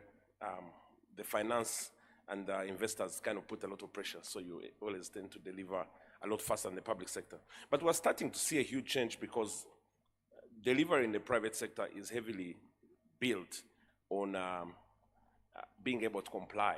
Compliance is quite significant, comply with public sector expectations. And of course, that always leads into, public sector service delivery. So what I see happening now is a lot more interest in infrastructure sharing, which was not usually the case. Initially, you saw a lot of public sector players laying their own infrastructure, putting up their own towers, laying their own fiber, and really trying to meet their own needs. But the economies of scale have dictated that that's not the way to go. Secondly, the need to be more frugal with how much you can earn out of the same investment has also dictated a given way of things happening. So the big moves have started happening. We saw the TowerCo move. It made the first big change with American Tower kind of like, taking over that space and making sure that the mobile players can share the same infrastructure. We saw a bit of, I don't want to call it outsourcing, but Soliton coming in to run the national backbone more effectively and more efficiently so that they could actually allow private players to start utilizing it alongside of the government players. That has created what Patrick is talking about, which is like an access to a nationwide infrastructure network that can allow us to get anywhere in Uganda.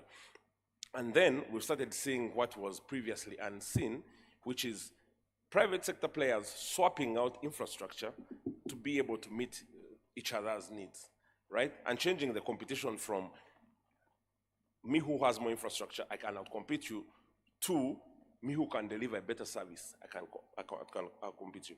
So we're seeing private sector collaborations, public-private sector collaborations, public sector service delivery to private sector, And the whole thing is basically converging into what you'd say a more, focused direction. I think the role of private sector here is, one, continuously challenge the public sector, two, to keep on top of what's happening in the rest of the world and make sure that we don't fall behind in terms of what everyone else is doing in the world, but most importantly, collaborate and integrate with the public sector to make sure that ultimately we have the same vision and we're all trying to deliver the same thing.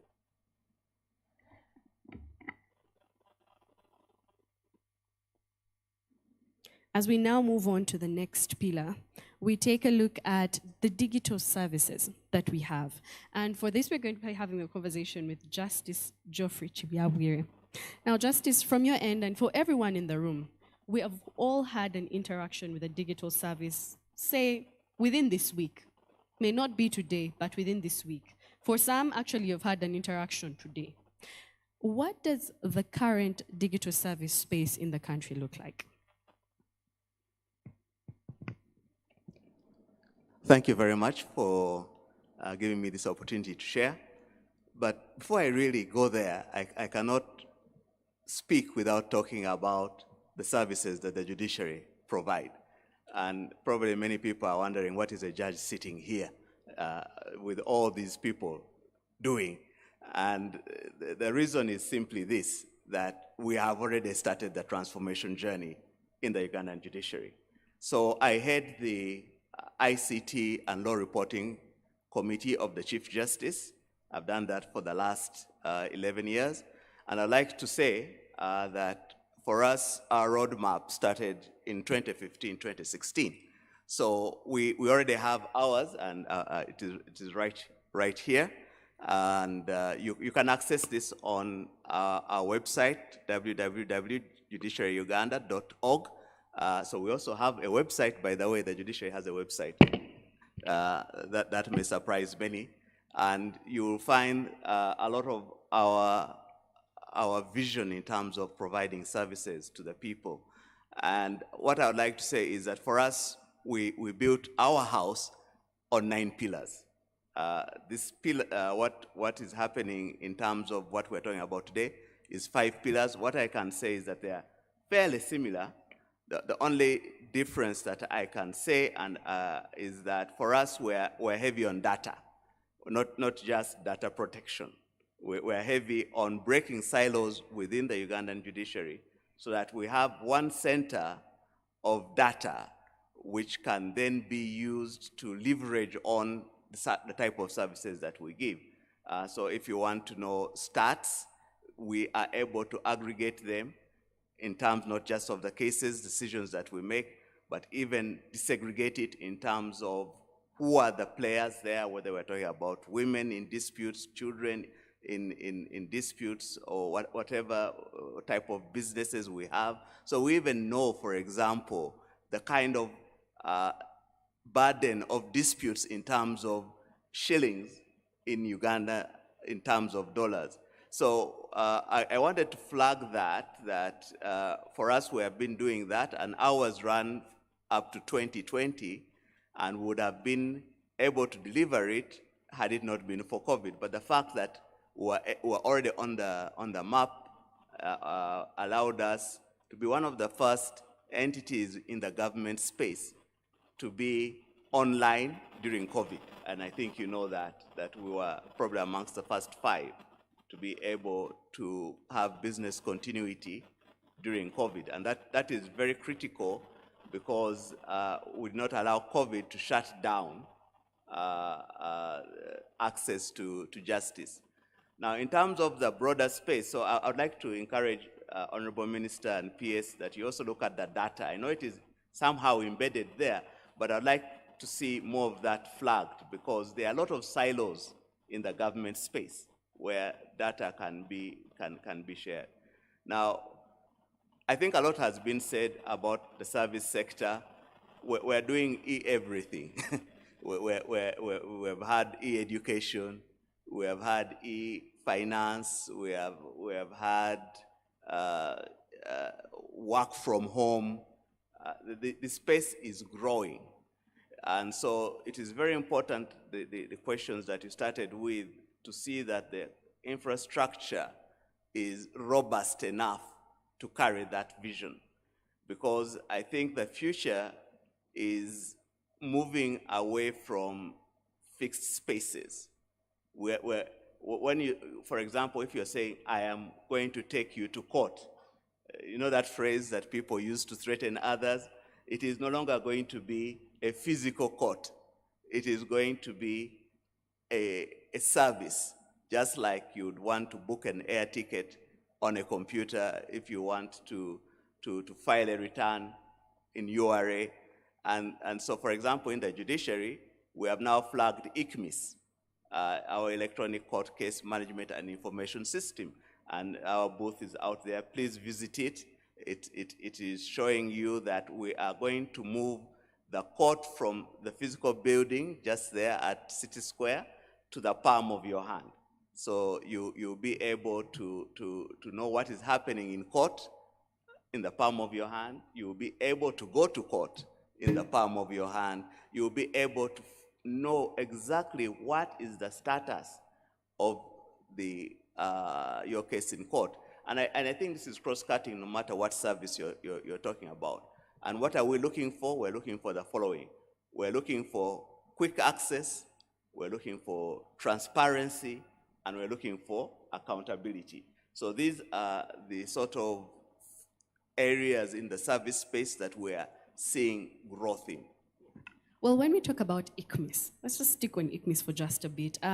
For a number of people, if you are spending as much time as I do online in a professional way, you will find that, say in a month, say in the previous month, a lot was mentioned about ICMIS by the judiciary on their Twitter account. Well, what we now call X, the X application. Where would you say the uptake has been most in the use of ICMIS? Where do you see that? Because at the end of the day, all these services are used by the Ugandan. Where are they having a challenge accessing these services? Well, first of all, ICMIS is available to all. You can access it on all types of devices, not just computers. If you have tablets, if you have phones, all of this is a gateway to ICMIS. The important thing is that you must have a smart device. So a cartouche will not allow you to get into ICMIS, and that is where the divide is. And there are people who would like to. It's not only for example, the lawyers who really we know do the filing. Anybody can access ICMIS, and I would like to encourage each one of you in this room, when you've finished here, just get an ICMIS account. It is free. We don't charge for it. You can log in, and we'll give you your ICMIS account, so you can also access, not just to know what is happening on your own case, but also what is happening in our space generally. So the uptake, of course, is largely with the main stakeholders who are the bar. We had a kind of difficult start because whereas we were ahead, they were not, because they will need much better equipment, for example, because you're now scanning your entire court documentation into our system. We hope that in the next couple of years, you'll see no paper in terms of what is happening in the court space. So if you don't have the equipment to do the filing, then that becomes a problem. But what we're also doing to try and mitigate that divide is that we're opening up kiosks. So kiosks are available in our justice centers and in our main courts. So if you are not able to do that yourself, you come and we'll scan it into our system. Well, Justice, I am going to ask you this question as a Ugandan citizen, not as a judge, but as someone who might use this particular service someday. Which particular places do you see and think that we need these digital services way before? Sorry? Which particular service do you think should go digital as a Ugandan?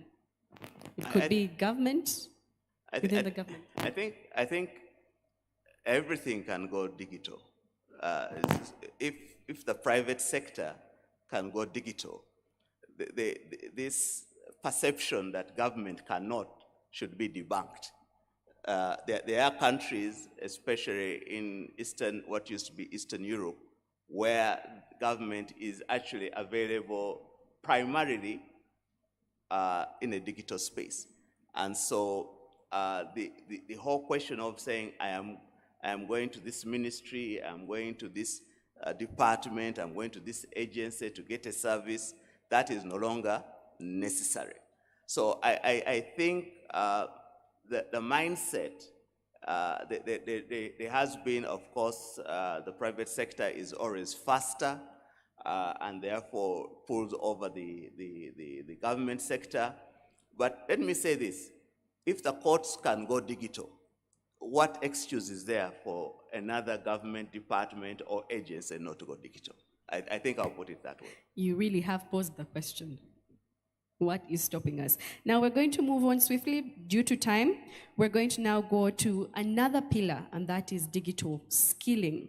Dr. Rebecca Chichoncho, she's the Vice Chairperson of the Uganda Business Process Outsourcing and Innovations Council.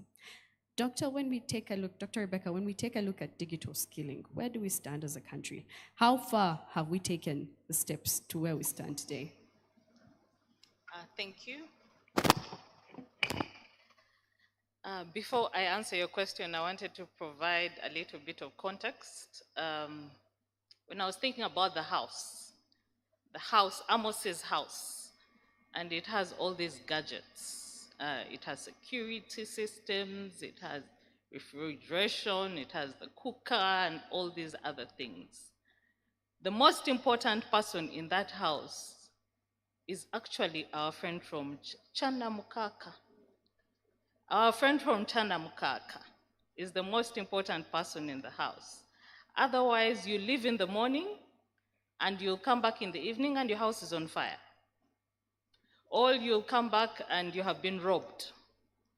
Or you'll come back and something is stuck in the washing machine or something. And then the cost goes up for maintaining this particular house. So skilling is very, very important. It plays midfield, central role in everything that we're talking about here, like the pillars, the services. I'm sure some of us have passports. If you don't know how to use, to fill in the form online, you have to get another person to do that for you. And most likely they'll charge you something.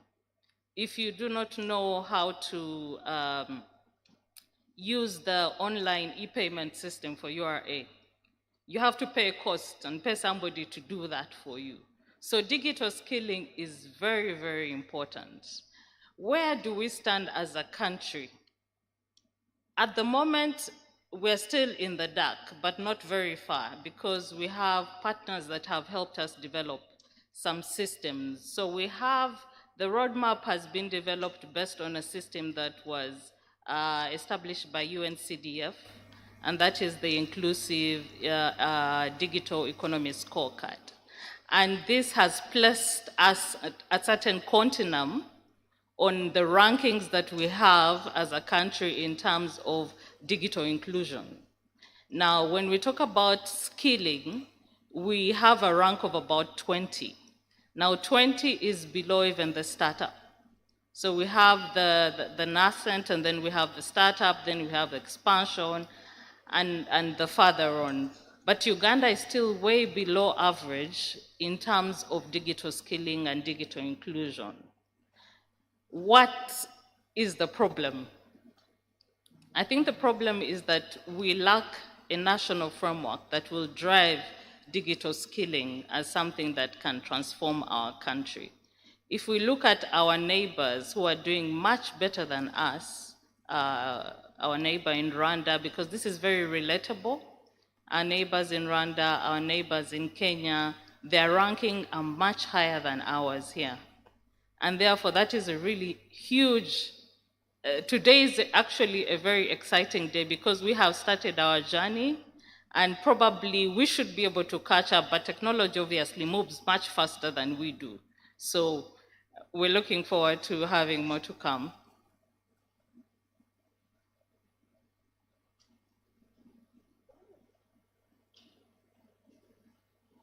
Apologies failing me for just a bit, but what key arguments can be presented to, best key decision makers, say the Ministry of Finance, say URA, to justify the reduction or removal of taxes on ICT equipment and accessories in an effort to digital skilling and ICT as a priority?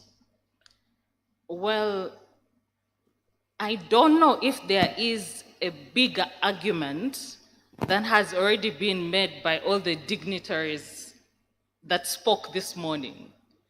Digital inclusion is something that we must do. We are behind in terms of our digital inclusion statistics, but more so, I would like to say beyond that, digital inclusion is a driver for socio-economic development. Now, it largely depends on the aspirations of a country.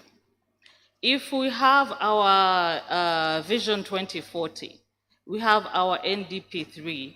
As the Vice President mentioned this morning, there are four key sectors that are a priority for our government, and one of those sectors is ICT.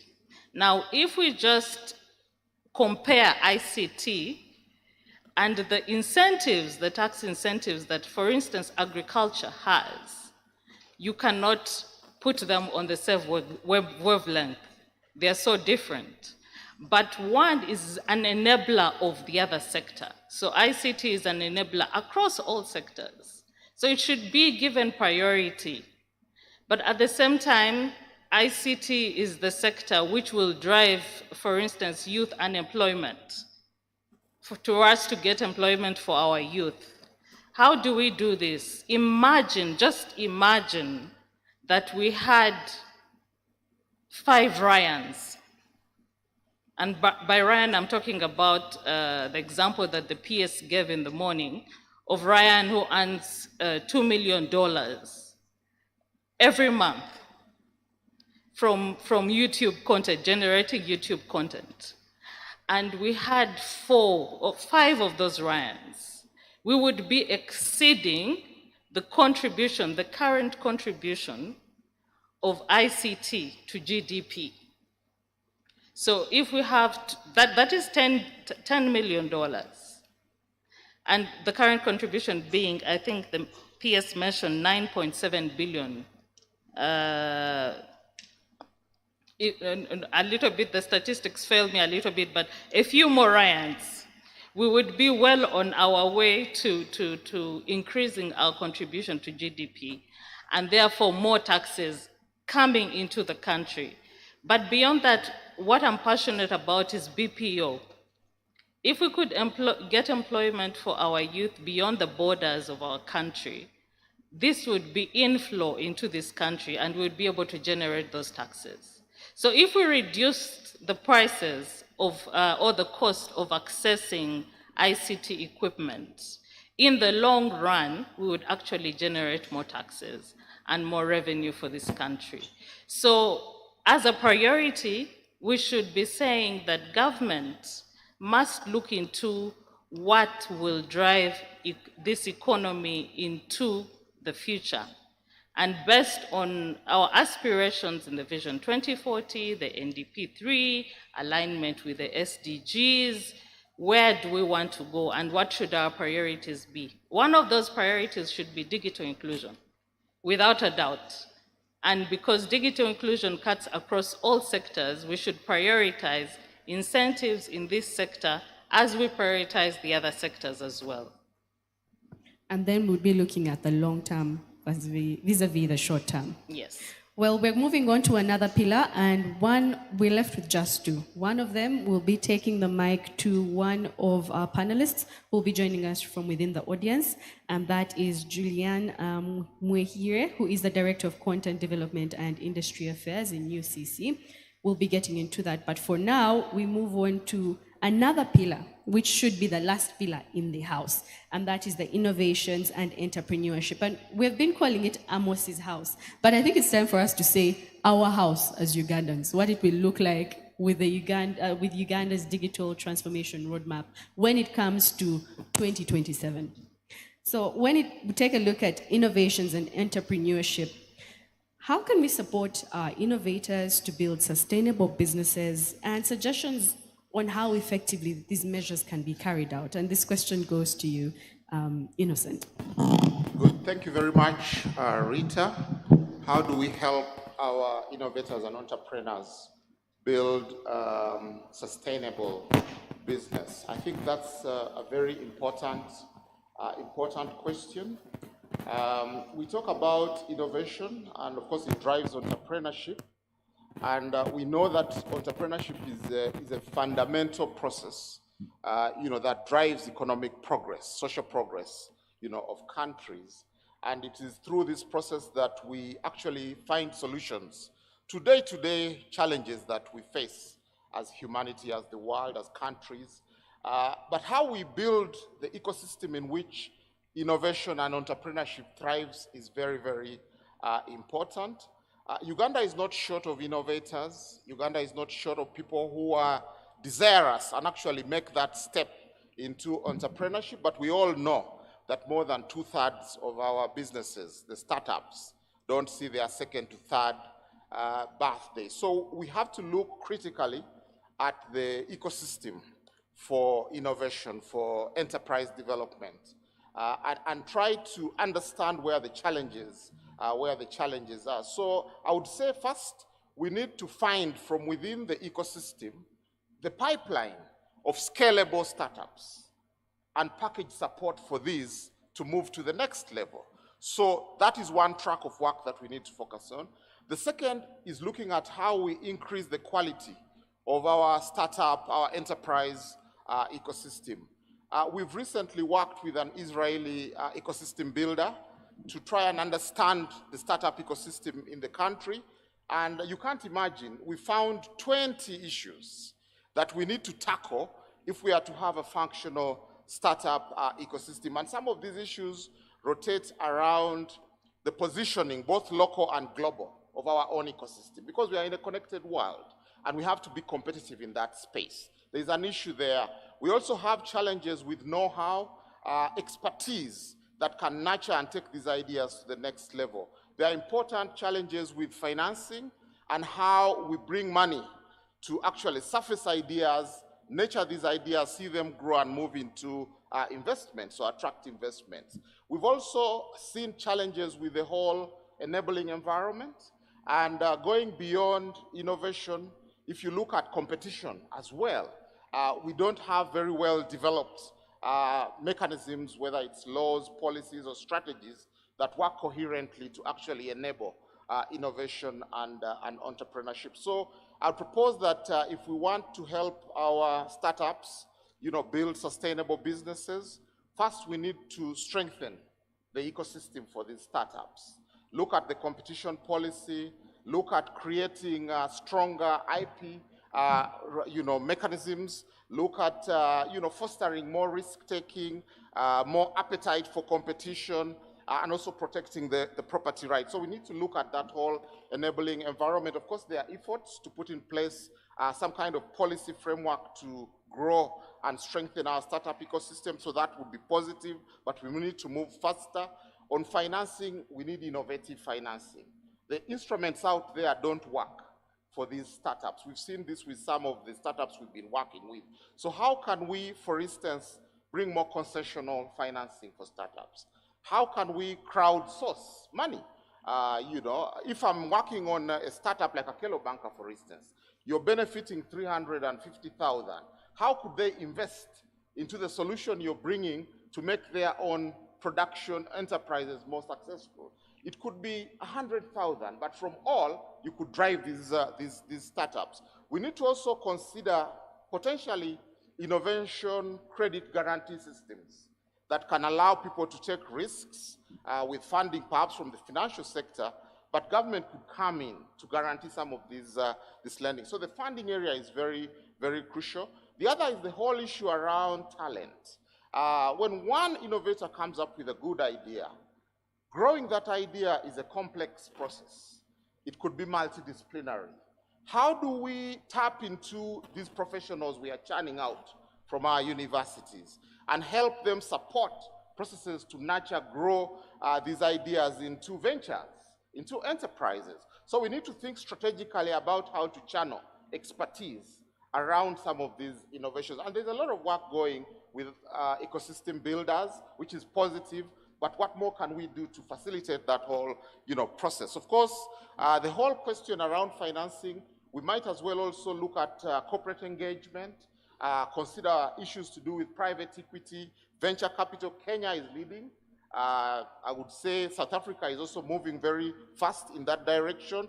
What can we do as a country, to leverage, different types of financing instruments? The other, obviously, is the spaces where this innovation thrives. We have industrial hubs, industrial parks coming up, universities.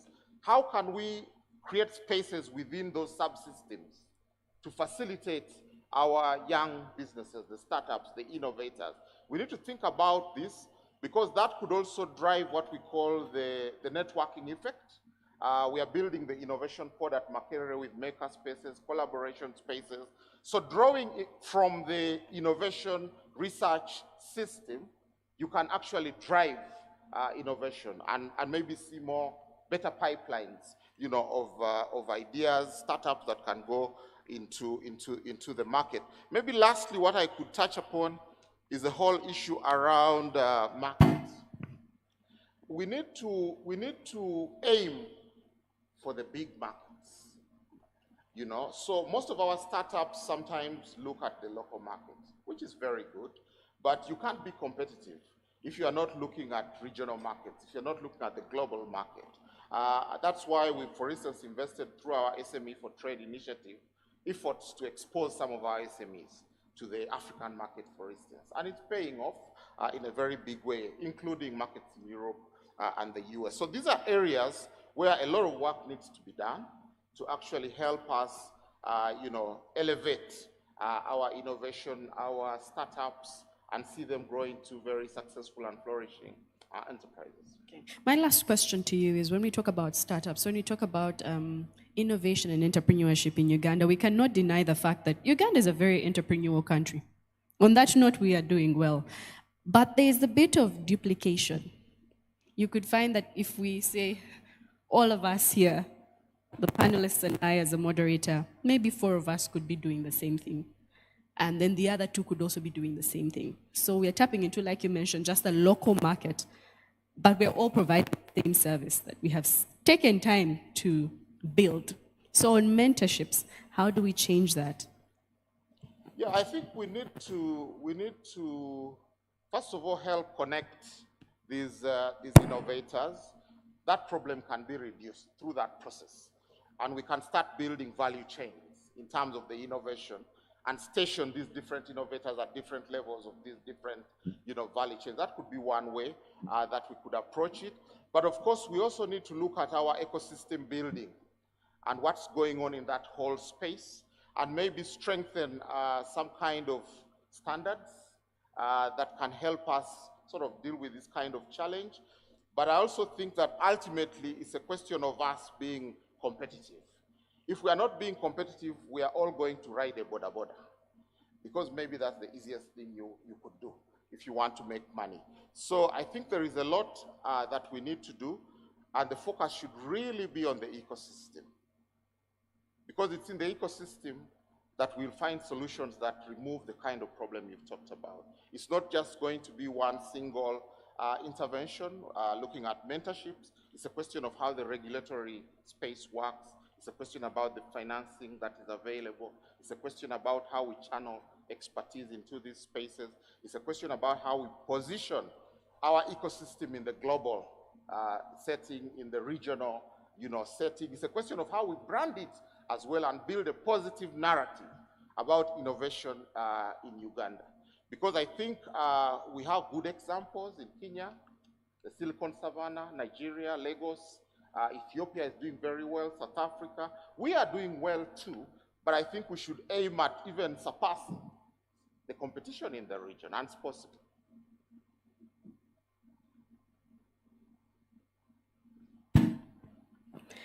Thank you, Innocent. Now, I believe we're all together. The foundation, the frame of our house has been developed, built. We have furnished the house. We have skilled personnel in the house. Now, the one thing from the outside of the house is the security of all that we have put into the house. Now, taking us through that, when we take a look at cybersecurity, taking a look at data protection and privacy, we're going to be having the conversation with one of our panelists who's not seated here. She is in the audience. I will be talking to Julianne Mwehire. She is from Uganda Communications Commission. We could just take the mic to her. Okay. Well, Julianne has the mic. Julianne, when we take a look at cybersecurity, data protection, and privacy, how can we ensure cooperative cybersecurity governance structure that includes government and it also includes the private sector? Thank you, Rita. I'm here, by the way, in case you're looking for me. And thanks so much for the panelists who have discussed this very critical matter related to the roadmap. And I think it's nice to round it off with the aspect of data privacy and data security, because I think we all know that in this digital era, one of the things that we are generating a lot more is data, and a lot of personal data for that matter. And the aspect of the internet and the borderless nature of the internet, meaning that everywhere we are around the world, globally, we are generating quite a bit of data. And I think it's important for us to appreciate that we need to protect this information because it's one of the critical aspects of ensuring integrity within the digital ecosystem. How will the government and private sector work together? I think one of the areas that we really need to consider is the issue of trust and the issue of protection of information collectively between the two entities of government and private sector. We need to establish mechanisms by which this information is secured in an environment that has the right rules and the right procedures for the protection of this information. And this includes appropriate legal frameworks. It includes confidentiality agreements, because that's very critical in ensuring that the data is protected. And another area that we can look at very quickly is the aspect of regulatory compliance. We have so many, I can tell you, we've got about 11 regulations and laws within the country, but they're only as good as the level of compliance by which they are upheld. We need, as a government, we need as private sector to ensure that we enforce these regulations.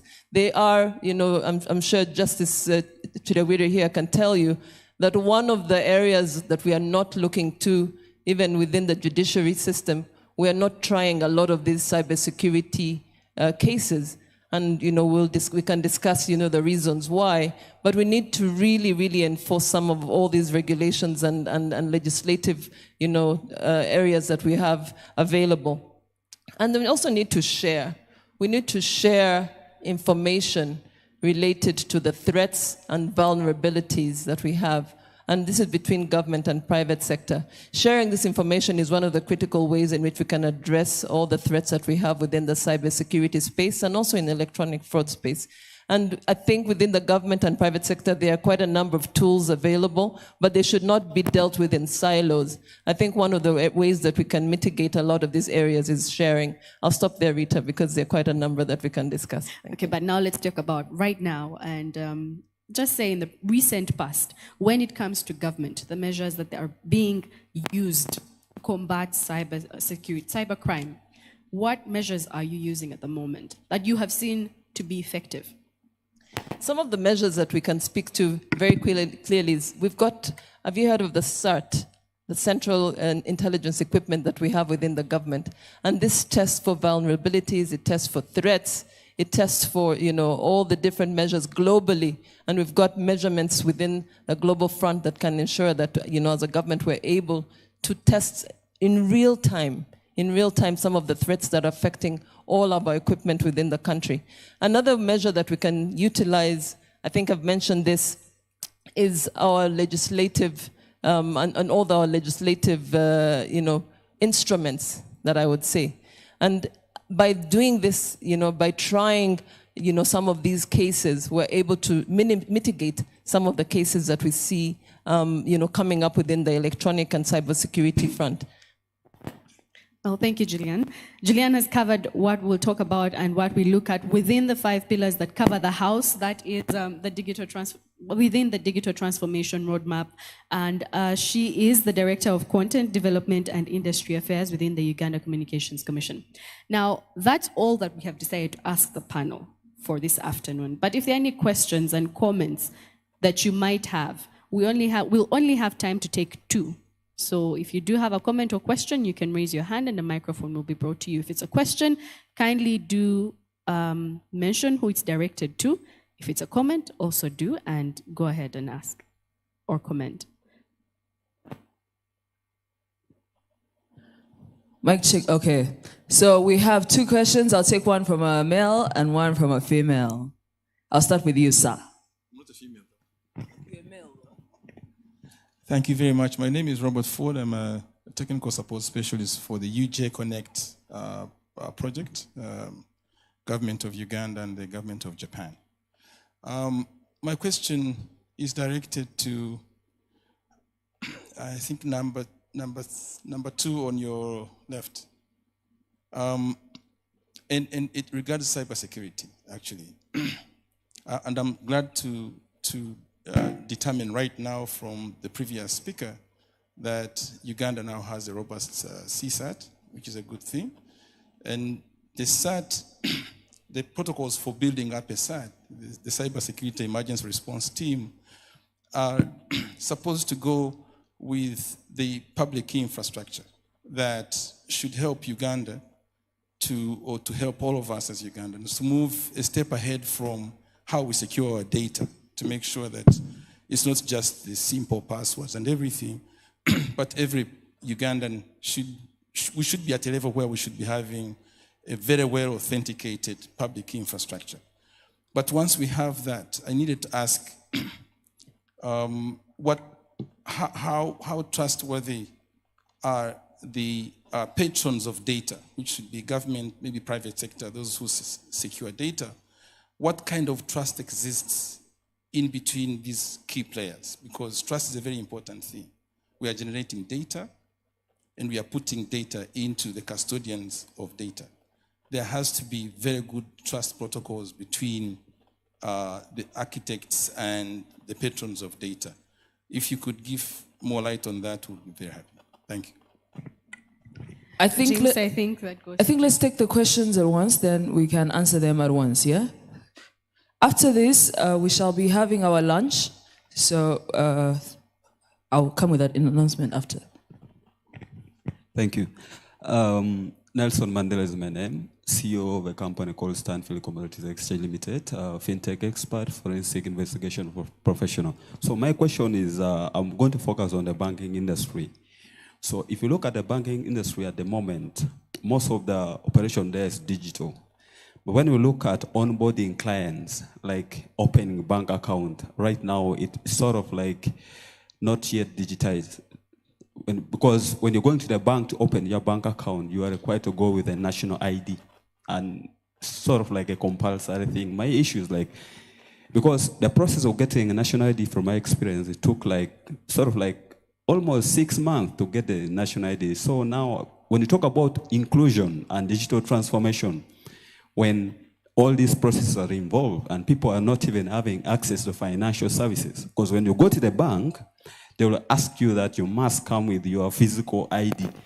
And my question, isn't it possible to link the database of the people who are already registered with the NIRA, with the bank, so that when a client comes to access the service, he or she can be able to access the banking service, not necessarily moving with a physical national ID? Because even when you're opening a bank account, if they're signatories to the account, then the bank will use a biometric system to authenticate these banking process. Thank you. That's such a brilliant question. Thank you very much. Do we have another question? Just one more from the ladies? Okay, thank you. Rita, back to you. We'll start off with James to receive the first question. Yeah, hi. First of all, I think I think that gentleman picked on me for the wrong reasons. So I'm going to share this question with two other people, right? I'll share it with Nita because they have a SAT, and Julian because UCC also runs a SAT. And that should answer the public sector side of things. And I'll talk about the private sector in terms of cybersecurity. So obviously, I think what Dr. Mentioned earlier is that this whole data transformation thing is so exciting until you realize how much data is generated. The digital footprint that comes out of everything we do. If I'm to speak to this room alone, the amount of data being generated within this room, actually from what I've been sitting here, I've received the pictures from the internet of us talking from several groups and conversations and questions coming in.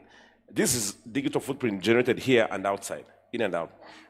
Now, the one thing we completely forget is, of course, that with this power that we want in our hands is big data, is the data that's generated. And big data means two things, opportunities and threats.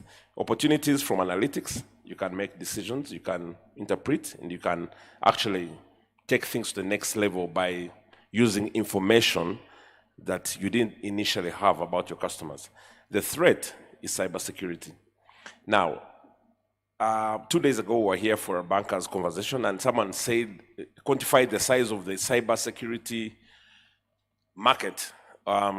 This is not to encourage anyone listening in to join the army against, but apparently it's a few billions of dollars, even in Uganda alone. It's bigger than the ICT sector. The threat is bigger than the actual opportunity. So it's become apparent that we need to tackle it. How do we go about it from the private sector side? It's a concerted effort. Firstly, there is people like Nelson Mandela, who just talked a few minutes ago, not to be likened to the great one, but he's doing cybersecurity solutions for private sector. So we have private sector players giving cybersecurity solutions to customers. Secondly, we've seen a rise in associations of like-minded people taking up services together. An example, again, from the banking sector is the Uganda Bankers Association has come up with a cybersecurity, I think it's not a sandbox in this case, it's a proof of concept for the financial services providers within. What we are doing ourselves, I come from the data center space at the moment. We provide data center services, mostly co-location, but the same question comes up because the customers always ask, when I bring my equipment to your data center, how safe am I? Now, the first answer is always easy. Protect yourself, first and foremost. If you decide to walk in the middle of the night in a forest, you cannot complain if you're beaten up. You know what I mean? First and foremost, protect yourself. Secondly, as a company providing the service, we have options. Do you want a cybersecurity solution to protect you over and above yourself? And then, of course, cybersecurity, while likened also to just only the virtual part of it, it also has an element of physical interaction, by the way. You'll be surprised, most of the cybersecurity attacks have got a huge element of an insider job.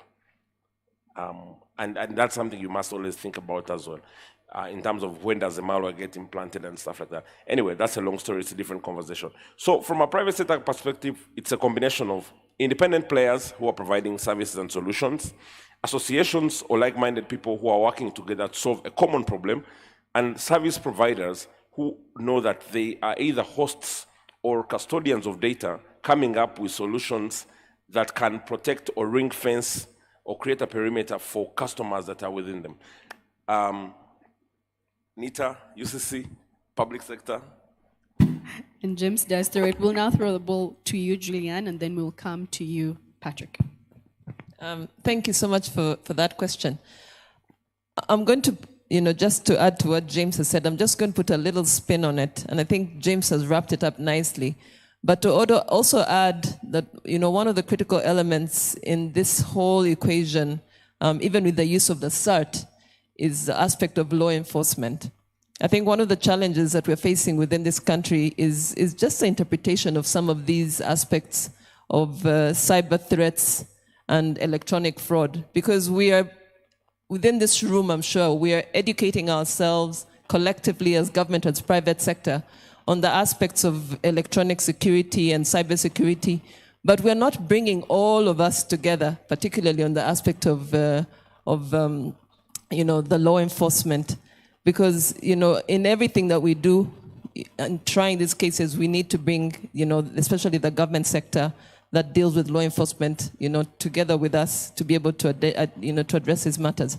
And I think, the gentleman who asked the question is there trust? I think there is a big element of trust, but trust can only be fulfilled if we're all on the same page.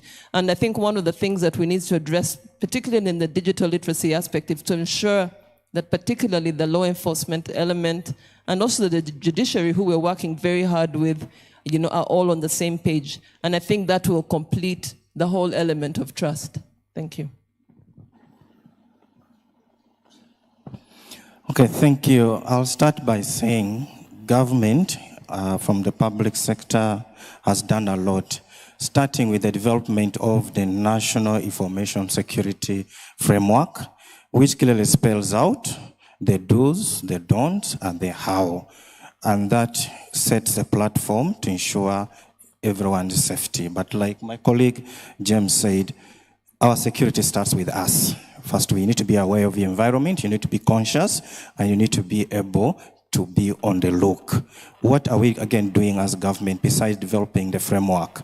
We provide technological watch. In other words, we look at what is being developed across the world and revise that and try to localize it to Ugandan standard and how best we can advise the different agencies to ensure compliancy. Of course, also carry out audits and assessment, this cyber security audits and assessment. Among them is to ensure that your configurations are up to the basic and best standards that can safeguard your data. But of course, doesn't guarantee that you'll never be vulnerable at one point or the other. And then the last one is to carry out awareness and training, which is very key. And this is purposely to ensure that you're conscious of your environment and you're able to safeguard yourself first among others. Thank you. Rita, if I may, I would like to talk about the intervention of the judiciary in this space. And I'd like to make it known that these cases of hacking and data intervention, data stealing, have come into the courts. And we have actually had some big cases. Some of them have gone all the way to the Supreme Court. And I don't know if I need to mention them, but the court records are public records involving URA, involving our friends in the corner there, MTN. One of the things I'd like to point out in terms of data protection is the need to grow competence in forensics. Because this is an area where we find difficulty in the courts because we do not have sufficient experts who can follow this footprint, digital footprints, and provide a credible case in the courts. So I would like to point to that area of development, that forensics in this area, experts should evolve. That will help deter, because when we have them and you bring them to us, then our ability to resolve that dispute becomes more scientific and more crisp. And I'd also like to point out what has been said by a friend in NITA, the need for having your digital audits. Just make sure that from time to time you know what is happening in your digital space, because by the time sometimes you get to know that a problem has occurred, you just look at the tip of an iceberg. But regular, if you nip it in the bud, it is easier, even for us, not only on the criminal side, but also on the civil side, where people are looking for the issue of compensation. Thank you. And the last question that was raised by Nelson, I think Nita will be able to maybe speak about that, merging of this data. Okay, thank you. In my earlier submission, I talked about one is the integration platform, which actually enables the different applications and systems to talk to each other. That's one way that government has been able to ensure merging of the data, but also in collaboration with the private sector, ensuring that some of this data is stored locally, and that is one building, the National Data Center, and then also on the private sector side, Raxio is championing that, and the support from government has been very key in that. Thank you. Thank you very much, Patrick. Now allow me ask you to give our panelists a round of applause and thank them. And I'll just mention one by one as they leave. A special thanks to Patrick Okoth, who is the Project Manager, Government Networks in NITA, Uganda. Thank you for joining us. Next to him, he was joined by Dr. Rebecca Chichoncho, who is the Vice Chairperson of Uganda Business Process Outsourcing and Innovations Council.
One, two. All righty. Ladies and gentlemen, a round of applause for our panel.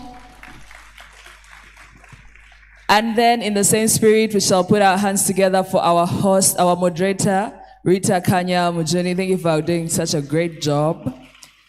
Now, we shall have our ushers who are going to give you coupons. Our lunch is going to be in Katonga Hall. We have 2 serving points, so they'll walk you so that we avoid traffic. We can't have traffic on the road and at Kampala Serena Hotel.